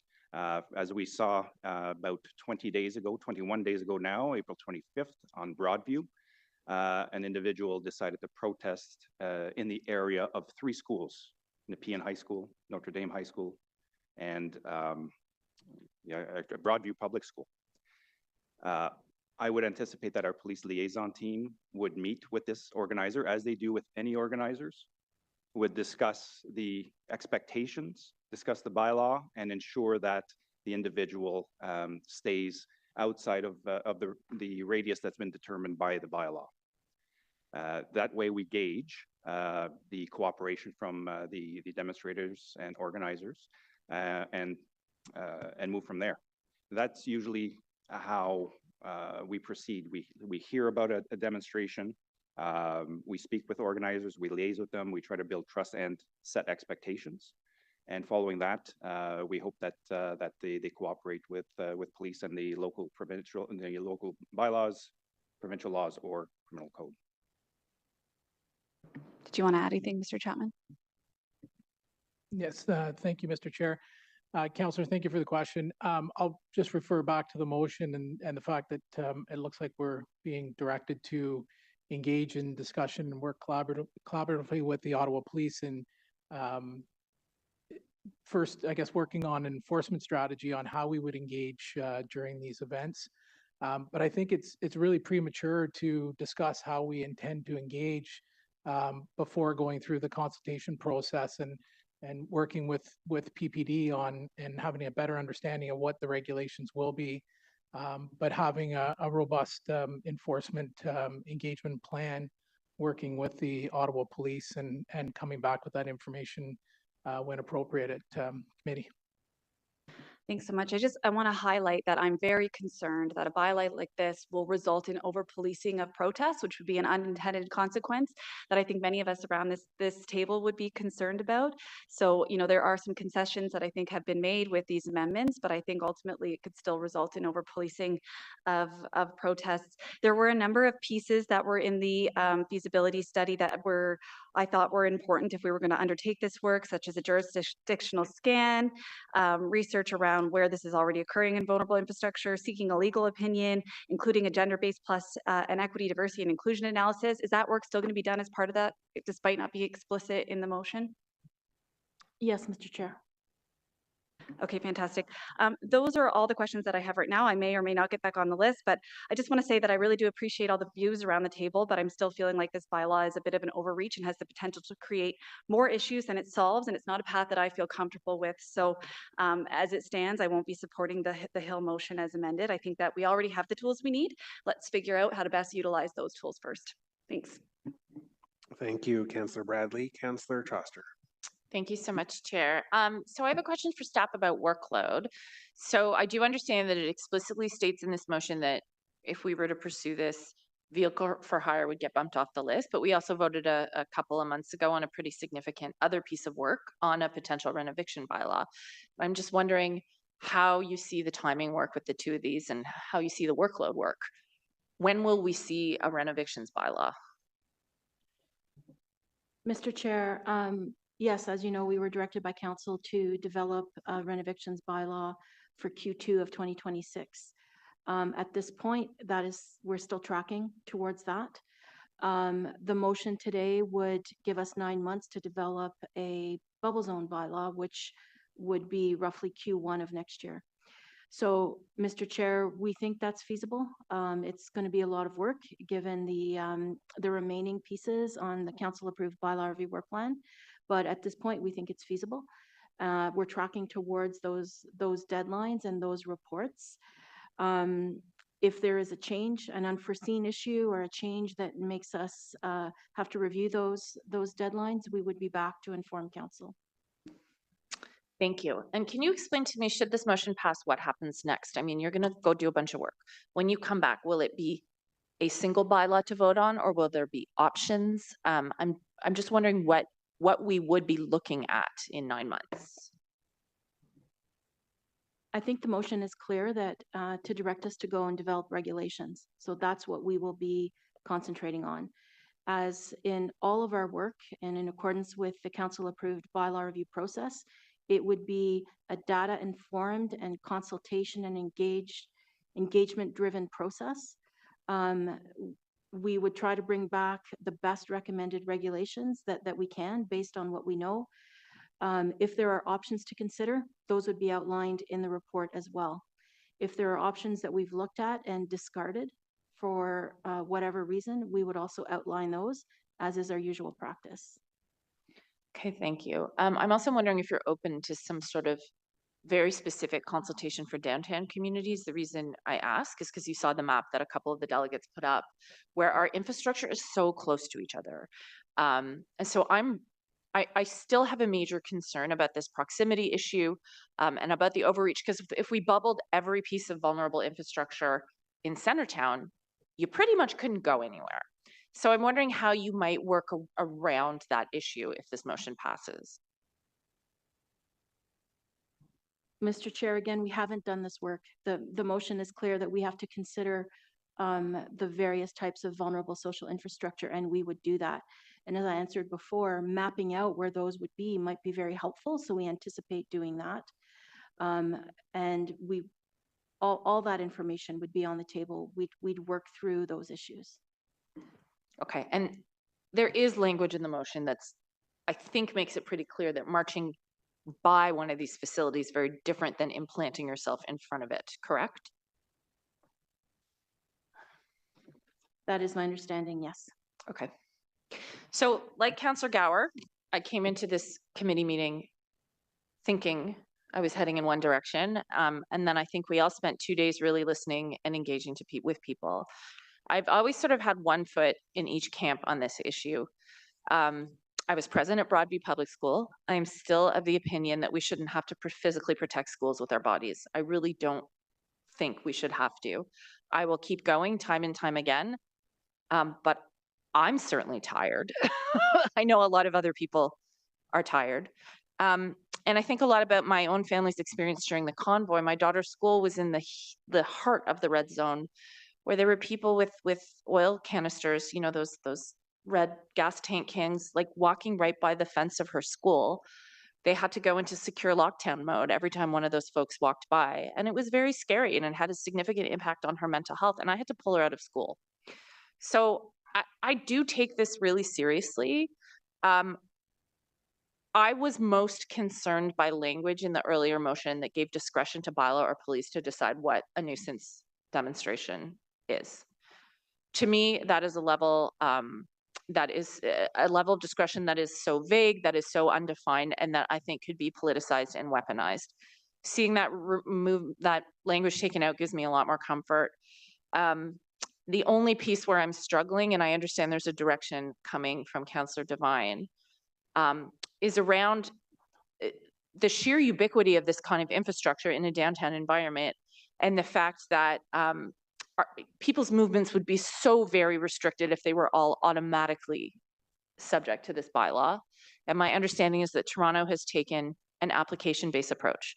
So similar to what Robert Fox told us about, Morgentaler had to apply for specifically to be part of the bubble. This would be a similar situation where there would be some burden of proof on the institution to say, look, this has happened, it keeps happening. We think this is a clear and present danger. We would like this to be implemented. So I'm just curious to staff if you think that is an option that you could consider as part of the bylaw review, to have some sort of application-based process and not an automatic process for legislation of this nature to apply. Mr. Chair, yes, we're aware of the very new Toronto report. I think it was released yesterday or the day before. Yes, we'd certainly look at that option among other options. So here I am. I do find this one incredibly tricky, but understanding, again, this is not an actual bylaw. This is still a consultation process. This is a 9-month consultation process. I think listening to the delegations and hearing the diversity of opinion and my own personal experience near schools leads me to think it is worth it for staff to do this work. But I don't feel I can vote in favor of it without that direction from Councillor Devine, which I understand he's bringing forward about the option of an application-based approach. I like that the Toronto proposed bylaw is very surgical in the way that it's applied, because I think it truly will protect safe access. I'm interested in protecting safe access and protecting the right to protest. I'm not interested in blanket bans across our city, because I think that could lead to an abuse of power. So I want to thank everyone for working so hard on this one. I find the committee process to be so useful to get us where we need to go. And if my residents are frustrated that I appear to have changed perspective, I want to reassure them that this is not the end. We have 9 more months to go, and I really hope they'll take part in consultation about this. Thank you. Thank you, Councillor, for that. Councillor Johnson. Thank you very much, Chair. So I wanted to just try and unpack a little bit about the ingredients that we're working with to bake this bylaw, if I can try and use a bad analogy, where, we're talking about charter rights. And I'm not certain that I understand entirely what that means when we're talking about how to balance them, how to attach them to a person or a person's behavior, or whether I attach them to a building or other, benign kind of bricks and mortar. I'm not sure what is a reasonable approach to this. So I'm hoping that I can get a better understanding of that through this conversation. So when the original motion came forward and it was discussing the idea of a nuisance protest, or nuisance being the threshold by which we could enforce this bylaw, I sort of understood that to be the connection between what we had discretion over in the Municipal Act and where the motion went. So now that we've removed that piece and the new amendment is before us about just restricting protest in terms of proximity, does that still hang within the Municipal Act as neatly?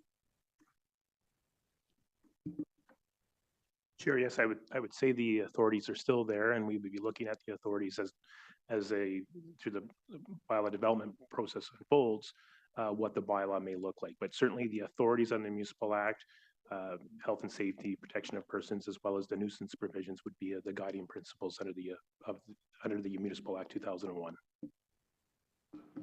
And so, okay, so we understand that we can enact a bylaw to protect public safety or protections of the person. When it comes to the assignment of rights under the charter and whether or not you can move those rights around, are those rights not attached to a person instead of a place? Like that, I still wonder if there might be a challenge in the way that this new bylaw is written, in that we're no longer talking about people, we're talking about places. I'm just not sure that it's protected that way. You're right, Councillor. The rights and freedoms belong to the individual. And through the process, we don't know what the bylaw would ultimately look like, but regard will always be had to the Charter of Rights, including all the rights and freedoms, and what a municipality or any government can do with respect to any limitation on said rights. Okay, so although we are changing the focus of that first clause, we still have the presence of a vulnerability when it comes to a challenge on the charter. I think yesterday, early in the day, I had indicated that any type of bylaw or regulation in this area is going to expose any municipality or government that enacts in this area to the likelihood of a legal challenge. What we would do, if directed by staff, by council, would be staff would engage its development process and be informed by legal advice throughout the process, that we can make a bylaw, present that to council, that would have the best chance of withstanding judicial scrutiny. So would I be able to assume then that staff feel that within this motion, they have the ability to come back to council and recommend that the approach that was or the direction that was given through the motion is not advisable for various reasons, and to recommend against moving forward with a bubble bylaw at the end of 9 months? I think that's a fair assessment, that if circumstances were to change either legislatively or through court processes, that if there's significant change, we would report back, as Ms. Bietlo indicated, of those changes to advise council. And you would agree, please? Yes, absolutely. Okay, thank you. So I just wanted to ask a few questions to police in terms of what this bylaw would add. I understood, sort of based on its previous conceit, that it could give you an additional tool to enforce behaviors that were less than criminal, but perhaps undesirable. I'm glad to see that we've eliminated that from the motion, because that does make me a little nervous in terms of the discretionary application. But we do have some examples in the community where, residents have felt very threatened, and I did want to come back to the Hillel Lodge and the example of a car being sort of busted up and that kind of thing. Can you help us to understand what was enforced and what was not enforced during that protest, and why, from your perspective? I don't have the specific details of what was enforced, what was not enforced. We do have tools under the criminal code and provincial acts as well. However, that's a fair question. The reality when we're responding to demonstrations is that we have the duty to enforce the law, and we also have to exercise discretion based on public safety and available resources and our operational priorities. We have limited resources, and when these demonstrations happen week in, week out, sometimes 3 times a week, we can't staff and we can't support and we can't enforce all laws. So for an incident like that in a large-scale demonstration, there may be some multiple low-level property damage, for instance, incidents that happened occurring simultaneously. Trying to arrest every individual for minor breaches such as trespassing, traffic obstructions, failure to comply to an officer direction could overwhelm our members. It could escalate tensions and can compromise the safety of both officers and the public. Additionally, every arrest requires time, requires processing and follow-up, which diverts officers from other essential duties like crowd management, traffic enforcement, and investigating crime. We simply don't have the personnel to enforce every offense immediately or in real time. That's a fact. And doing so can sometimes create even more risk than the benefit for arresting somebody for trespassing or damaging someone's vehicle at the time of the offense. This is why our approach prioritizes enforcement that targets harm, threats to public safety, violence, intimidation, or serious disruption. And where appropriate, we gather evidence for post-event investigation and follow-up. In short, we police demonstration with the goal of maintaining peace, balance, and safety, not the volume-based enforcement. And could I explain why enforcement was limited that night. It was a pop-up demonstration. We were not prepared. It was unplanned, and I believe there was over 200 demonstrators and quite aggressive. We were greatly outnumbered, and for public safety, we monitored, we managed. Unfortunately, there was some property damage, and individuals were intimidated, especially those in the lodge. But as it stands, property damage is a criminal offense. Last I knew, yes. Yeah, it's and you mischief. have the ability to enforce that. Yes, we do. And do you have the ability to enforce intimidation and harassment at this time?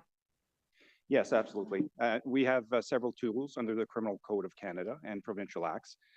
However, there's a higher threshold for criminal code offenses. And we often consult with Crown specifically when it comes to hate speech. A lot of, I've heard that there was a lot of concerns over hate speech. We consult with Crowns, and before laying any charges, often the Crowns advise us that it may be hateful conduct, hateful thought, but not something that would justify a charge under the Criminal Code of Canada. Very good. So my feeling is that we are discussing many pieces of federal jurisdiction, federal legislation that are at their disposal. I do understand from my conversations with my MP that they are advancing their work committed to in the Liberal platform as hopefully as soon as this fall. I appreciate that there is some concern about whether or not that will actually come to pass, but I have done my due diligence to speak to my other members of other levels of government to understand what actions they are taking. I'd like to know whether there would be, now I'm losing my train of thought, but when we're talking about the evidentiary record needed, again, as one of the other thresholds for, withstanding a court challenge, and we're looking at that evidentiary record, I see many different things listed in terms of potential research, but what evidence counts for building the case that will withstand a court challenge when such a bylaw is enacted? Is it Ottawa focused? Is it across the country? How is that organized? Perhaps I can start and the city solicitor can fill in any blanks. From our perspective, Councillor, it all counts. We definitely would want to get Ottawa specific information, data, input from the variety of groups that my colleague Jared has noted to build that picture of why this is an issue here in Ottawa and the specifics of that issue. That will help us craft the bylaw. It'll help us determine and put the nuances to the prohibited behavior that councillors would like us to address. It will help us identify the vulnerable social infrastructure sites as guided by the Hill motion and everything in between. So we will do a robust research phase. We will look to academic papers. We will look to data in other jurisdictions to inform this picture, but it will need to include an Ottawa specific focus as well. And I would segue to the city solicitor to fill out any details. I would concur with those remarks by Ms. Bietlo. I would simply add the record that we're describing is first and foremost for council and the public of the city of Ottawa to understand why a bylaw is being recommended, if that is where we staff result, and then secondary to a court if there is a challenge. But certainly the homework has to be done so that the members around this horseshoe are satisfied in implementing the bylaw, given the discussion that you've heard over the last day and a half. Thank you, Chair. Thank you, Councillor. Councillor Devine. Thank you, Chair. So colleagues, the main reason that I had brought a motion to defer the Hill motion yesterday was out of concern that we were stepping into significant risk. And I am in agreement with my colleague, Councillor Bradley, that with these new amendments, we may have inadvertently ventured into riskier territory. Whereas yesterday there was lack of clarity about whether any kind of protest, including a peaceful protest, might be permitted within a quote unquote bubble zone. In the new language, it would mean that any protest at all, even the most peaceful and reasonable of protests, would be illegal, would not be permitted within a zone of up to 80 meters. And by that measure, I can think of many places of worship or schools in my ward where this would mean that if an individual or a group wished to use their fundamental freedom of expression towards this institution, they would have to do so in the middle of a residential neighborhood area, where not only would this be a very bizarre imposition upon residents, imagine what they're going to be wondering what's going on there, but the very institution and persons that the protest would be directed towards might not hear, see, or even know that the protest ever took place. And as we heard eloquently from Mr. Champ yesterday, constitutional lawyer who has defended against charter challenges, as he said, protest as a form of expression is ultimately an exchange of opinions. It is dialogue. And more than that, it is dialogue that can be productive to bringing about change. But when that dialogue is forced to take place in such a manner that only one side is heard, I don't know if it will be productive, and I fear that it risks even greater exposure to a charter challenge. Mr. Champ he spoke to a couple points from case law, and you may recall that he was talking about how a person's individual feelings are not subject to protection. I looked up that case law. It was from 2017, Bracken versus Town of Fort Erie, where the appellate judge said that a protest does not cease to be peaceful simply because protesters are loud and angry. Political protesters can be subject to restrictions to prevent them from disrupting others, but they are not required to limit their upset in order to engage their constitutional right to engage in protest. And by just a person's subjective feelings of disquiet, unease, and even fear are not in themselves capable of ousting the fundamental freedom of expression. And so I think we venture into very, very fraught territory here.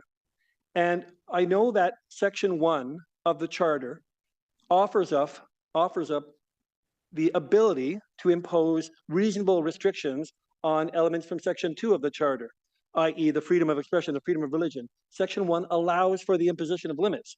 But Section 1 of the Charter goes on further to state that Section 1 is engaged only after a finding has been made that a right or freedom has been limited, and it demands a lot of evidence to support it. On that, because of that, while I very, very much support the desire behind the motion to protect against institutions for where there has been demonstrable harm and danger, it's the blanket approach that I'm most concerned about. I would love it if we would be following the protection of institutions on an evidentiary-based way, that we provide protection where there is need, not the unknown fear of need. I wish I could get a traffic stop or a stop sign just because I fear there might be a problem, as opposed to requiring that there be a history of collisions before I can get the stop sign. And so on that, I would just love to speak to what Toronto drafted yesterday, proposed, with regards to application-based merit. I think there could be a lot of value. I think we could straddle both sides of the issue here of respecting freedom of expression and religion and assembly. I'm just going to read my direction, Chair, quickly because I've got running out of time. So if my direction could be put up on the door, but I have it. So my direction: would staff accept that staff consider in their development and presentation of recommendations for a vulnerable social infrastructure bylaw options for an application-based system as has been proposed in the draft of the City of Toronto's Access to Social Infrastructure bylaw? Would staff accept that direction? Yes, Mr. Chair. Thank you. Thank you, Chair. All right, thank you, Councillor Devine. Councillor Laper, we have you. Thank you very much, Chair. Sorry, bear with me one moment. One of the nuances of protest is that they may be in a location that is vulnerable infrastructure, but may not necessarily be associated with that vulnerable infrastructure, or may be political in nature, or may not be for example, in a place of worship, if you were to bring in a political speaker with a political point of view on something that's not necessarily a spiritual piece or a liturgical piece, how would you propose through the course of your bylaw review to contemplate those scenarios where political speech that is legitimate target of protest may be happening in a place of in a location of vulnerable social infrastructure? Mr. Chair, I believe the Hill motion has some direction for us on that.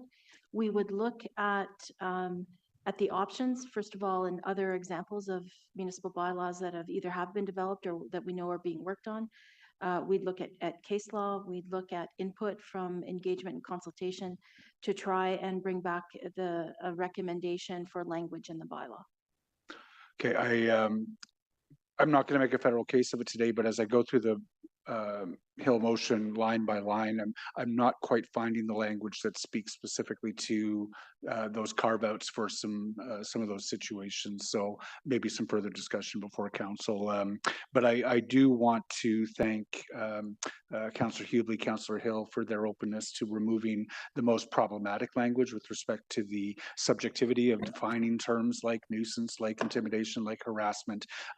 With that language gone and just pulling out a ruler, I think we are closer to what Mark Sadler, I think yesterday, was proposing, which is just if we're going to have a bubble bylaw, better it be based on an objective measure rather than very subjective measures. So I believe that we are in a better place if the Hill motion passes today than we would have been had the Hill motion passed yesterday. Thank you. Thank you, Councillor Leeper. Are there any other speakers to speak to this item? Chair Tierney, would you like to say a few words? Great, thank you. And I think it's been a great debate, great discussion. I think there was a lot of very professional speakers, both for and against. Lots of great points were brought up. I'm very happy, and this really speaks to the consensus that we hang our hat on here at Council to be able to find ways to be able to make things work. Sometimes I felt we were twisting ourselves into pretzels, trying to get answers out of people. But at the end of the day, I think we have what we need in front of us. We want to make sure that that our Jewish community especially feels safe, but that extends to everybody. And I think supporting this today will indicate that. I think a big part of what we're talking about here today is we love our police force, but they don't have the person power, and this is going to be a long-term effort. We see it every weekend. There's something going on. They're under-resourced and being overused. We'd like you guys in our community. So I think overall, higher levels of order of government they'd like to remind us of. We'll have to engage and find a new policing strategy to be able to help fund, whether it's through federal channels or provincial channels, municipalities, to be able to deal with these real challenges. It's not just here in Ottawa. It's happening everywhere, all over the country. And unfortunately, the unrest in the United States is not helping the situation. We're seeing agitation that we've never seen before here in Canada. And it's being expressed by people that are frankly upset for pretty much anything these days. I want to ensure that that we're making people feel safe, but we're also responding to the rights for people to be able to demonstrate. So today we have a couple of things on the table, and again, I understand that there's a cost involved. I think this is a necessary cost to deal with an issue that is happening every single weekend or every single day in this city, which is a protest, which we've never had before. We have to find some solutions on our own. And in wrap up, we do have the opportunity. I know there's a motion that's before us that will go first about deferral. I think that probably would have been, there would have been a bit of a split vote, but I think At the same time, we've worked collectively together to find a solution right now. So I'd ask members of the joint committees, both of Riley's committee and my committee, to support what we have in front of us, because we've worked very hard over 2 days to get to this point. And just before I surrender the floor, Co-Chair Brockington, I want to thank you. You've done some tremendous heavy lifting on this file and working to make sure that we work together. People think it's easy to chair. It is not easy to chair. It is a challenge, and this is one of the first real tests I've seen you actually get in the ring and work with people and also respond. I've been critical, others have been critical, but you managed to get everyone back on the same page. So thank you for that. So on this one, I hope we have full support on what's in front of us today. I don't support deferral, and thanks again for the work you've done. Thank you, Chair Tierney, for your kind words. So I see no other speakers. So it is the moment where we are going to vote on the 2 motions before us. First, I just want to remind the Joint Committee that there were 2 directions provided this afternoon. One was by Councillor Gower. This was a request for a memo to be provided by staff on the proposed change to the bylaw work plan, that to be delivered before our council meeting. That was accepted by staff. So that's just a reminder. And the one we just heard from Councillor Devine, application-based system for vulnerable social infrastructure bylaw, staff accepted that one as well. So just for the record. So yes, a deferral motion precedes the other motion. So Councillor Devine's motion is first, and I'd like to have that on the screen because we're going to, so Councillor Devine, just to make sure you're still wanting to have a vote on this matter?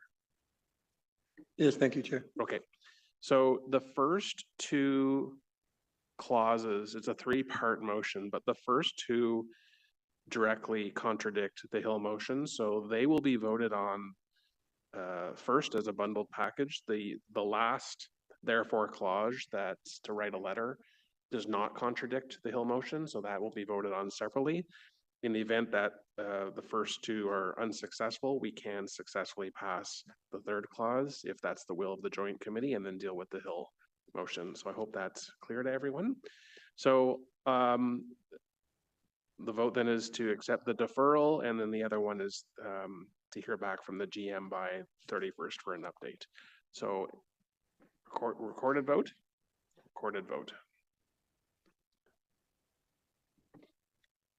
Councillor Bradley. Yes. Conseiller Desroches. No. Councillor Devine. Yes. Councillor Dudas. No. Councillor Gower. No. Councillor Hubley. No. Councillor Johnson. Yes. Councillor Kelly. No. Councillor Lowe. No. Councillor Lulaf. No. Conseillère Plante. No. Councillor Troster. Yes. Vice Chair Kitts.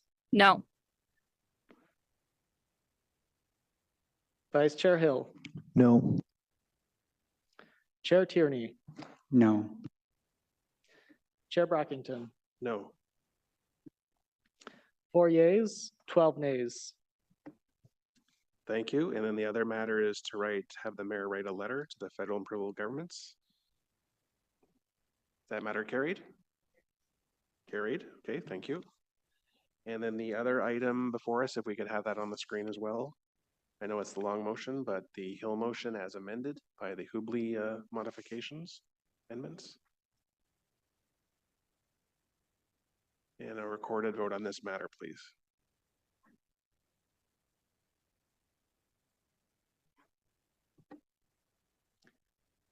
Councillor Bradley. Nope. Conseiller Desroches.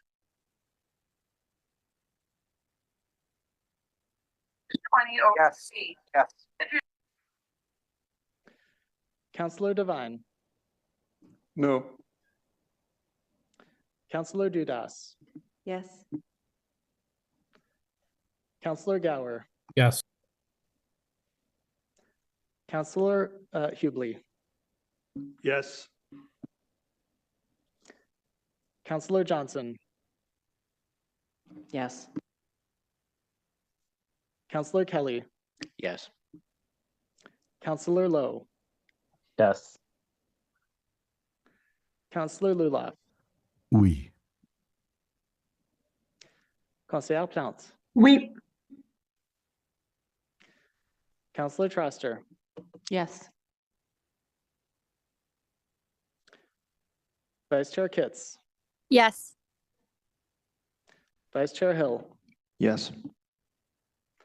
Chair Tierney, Yes. Chair Brackington, Yes. 14 yeas, 2 nays. Thank you for that. Thank you, colleagues. I don't have the agenda before me, but I think, given this is a special meeting, we don't have any other matters. Is that correct? Other than adjournment, that's correct. Fair enough. Mr. Seeing Chair. that the business of this joint committee is now complete, this meeting is adjourned. Thank you.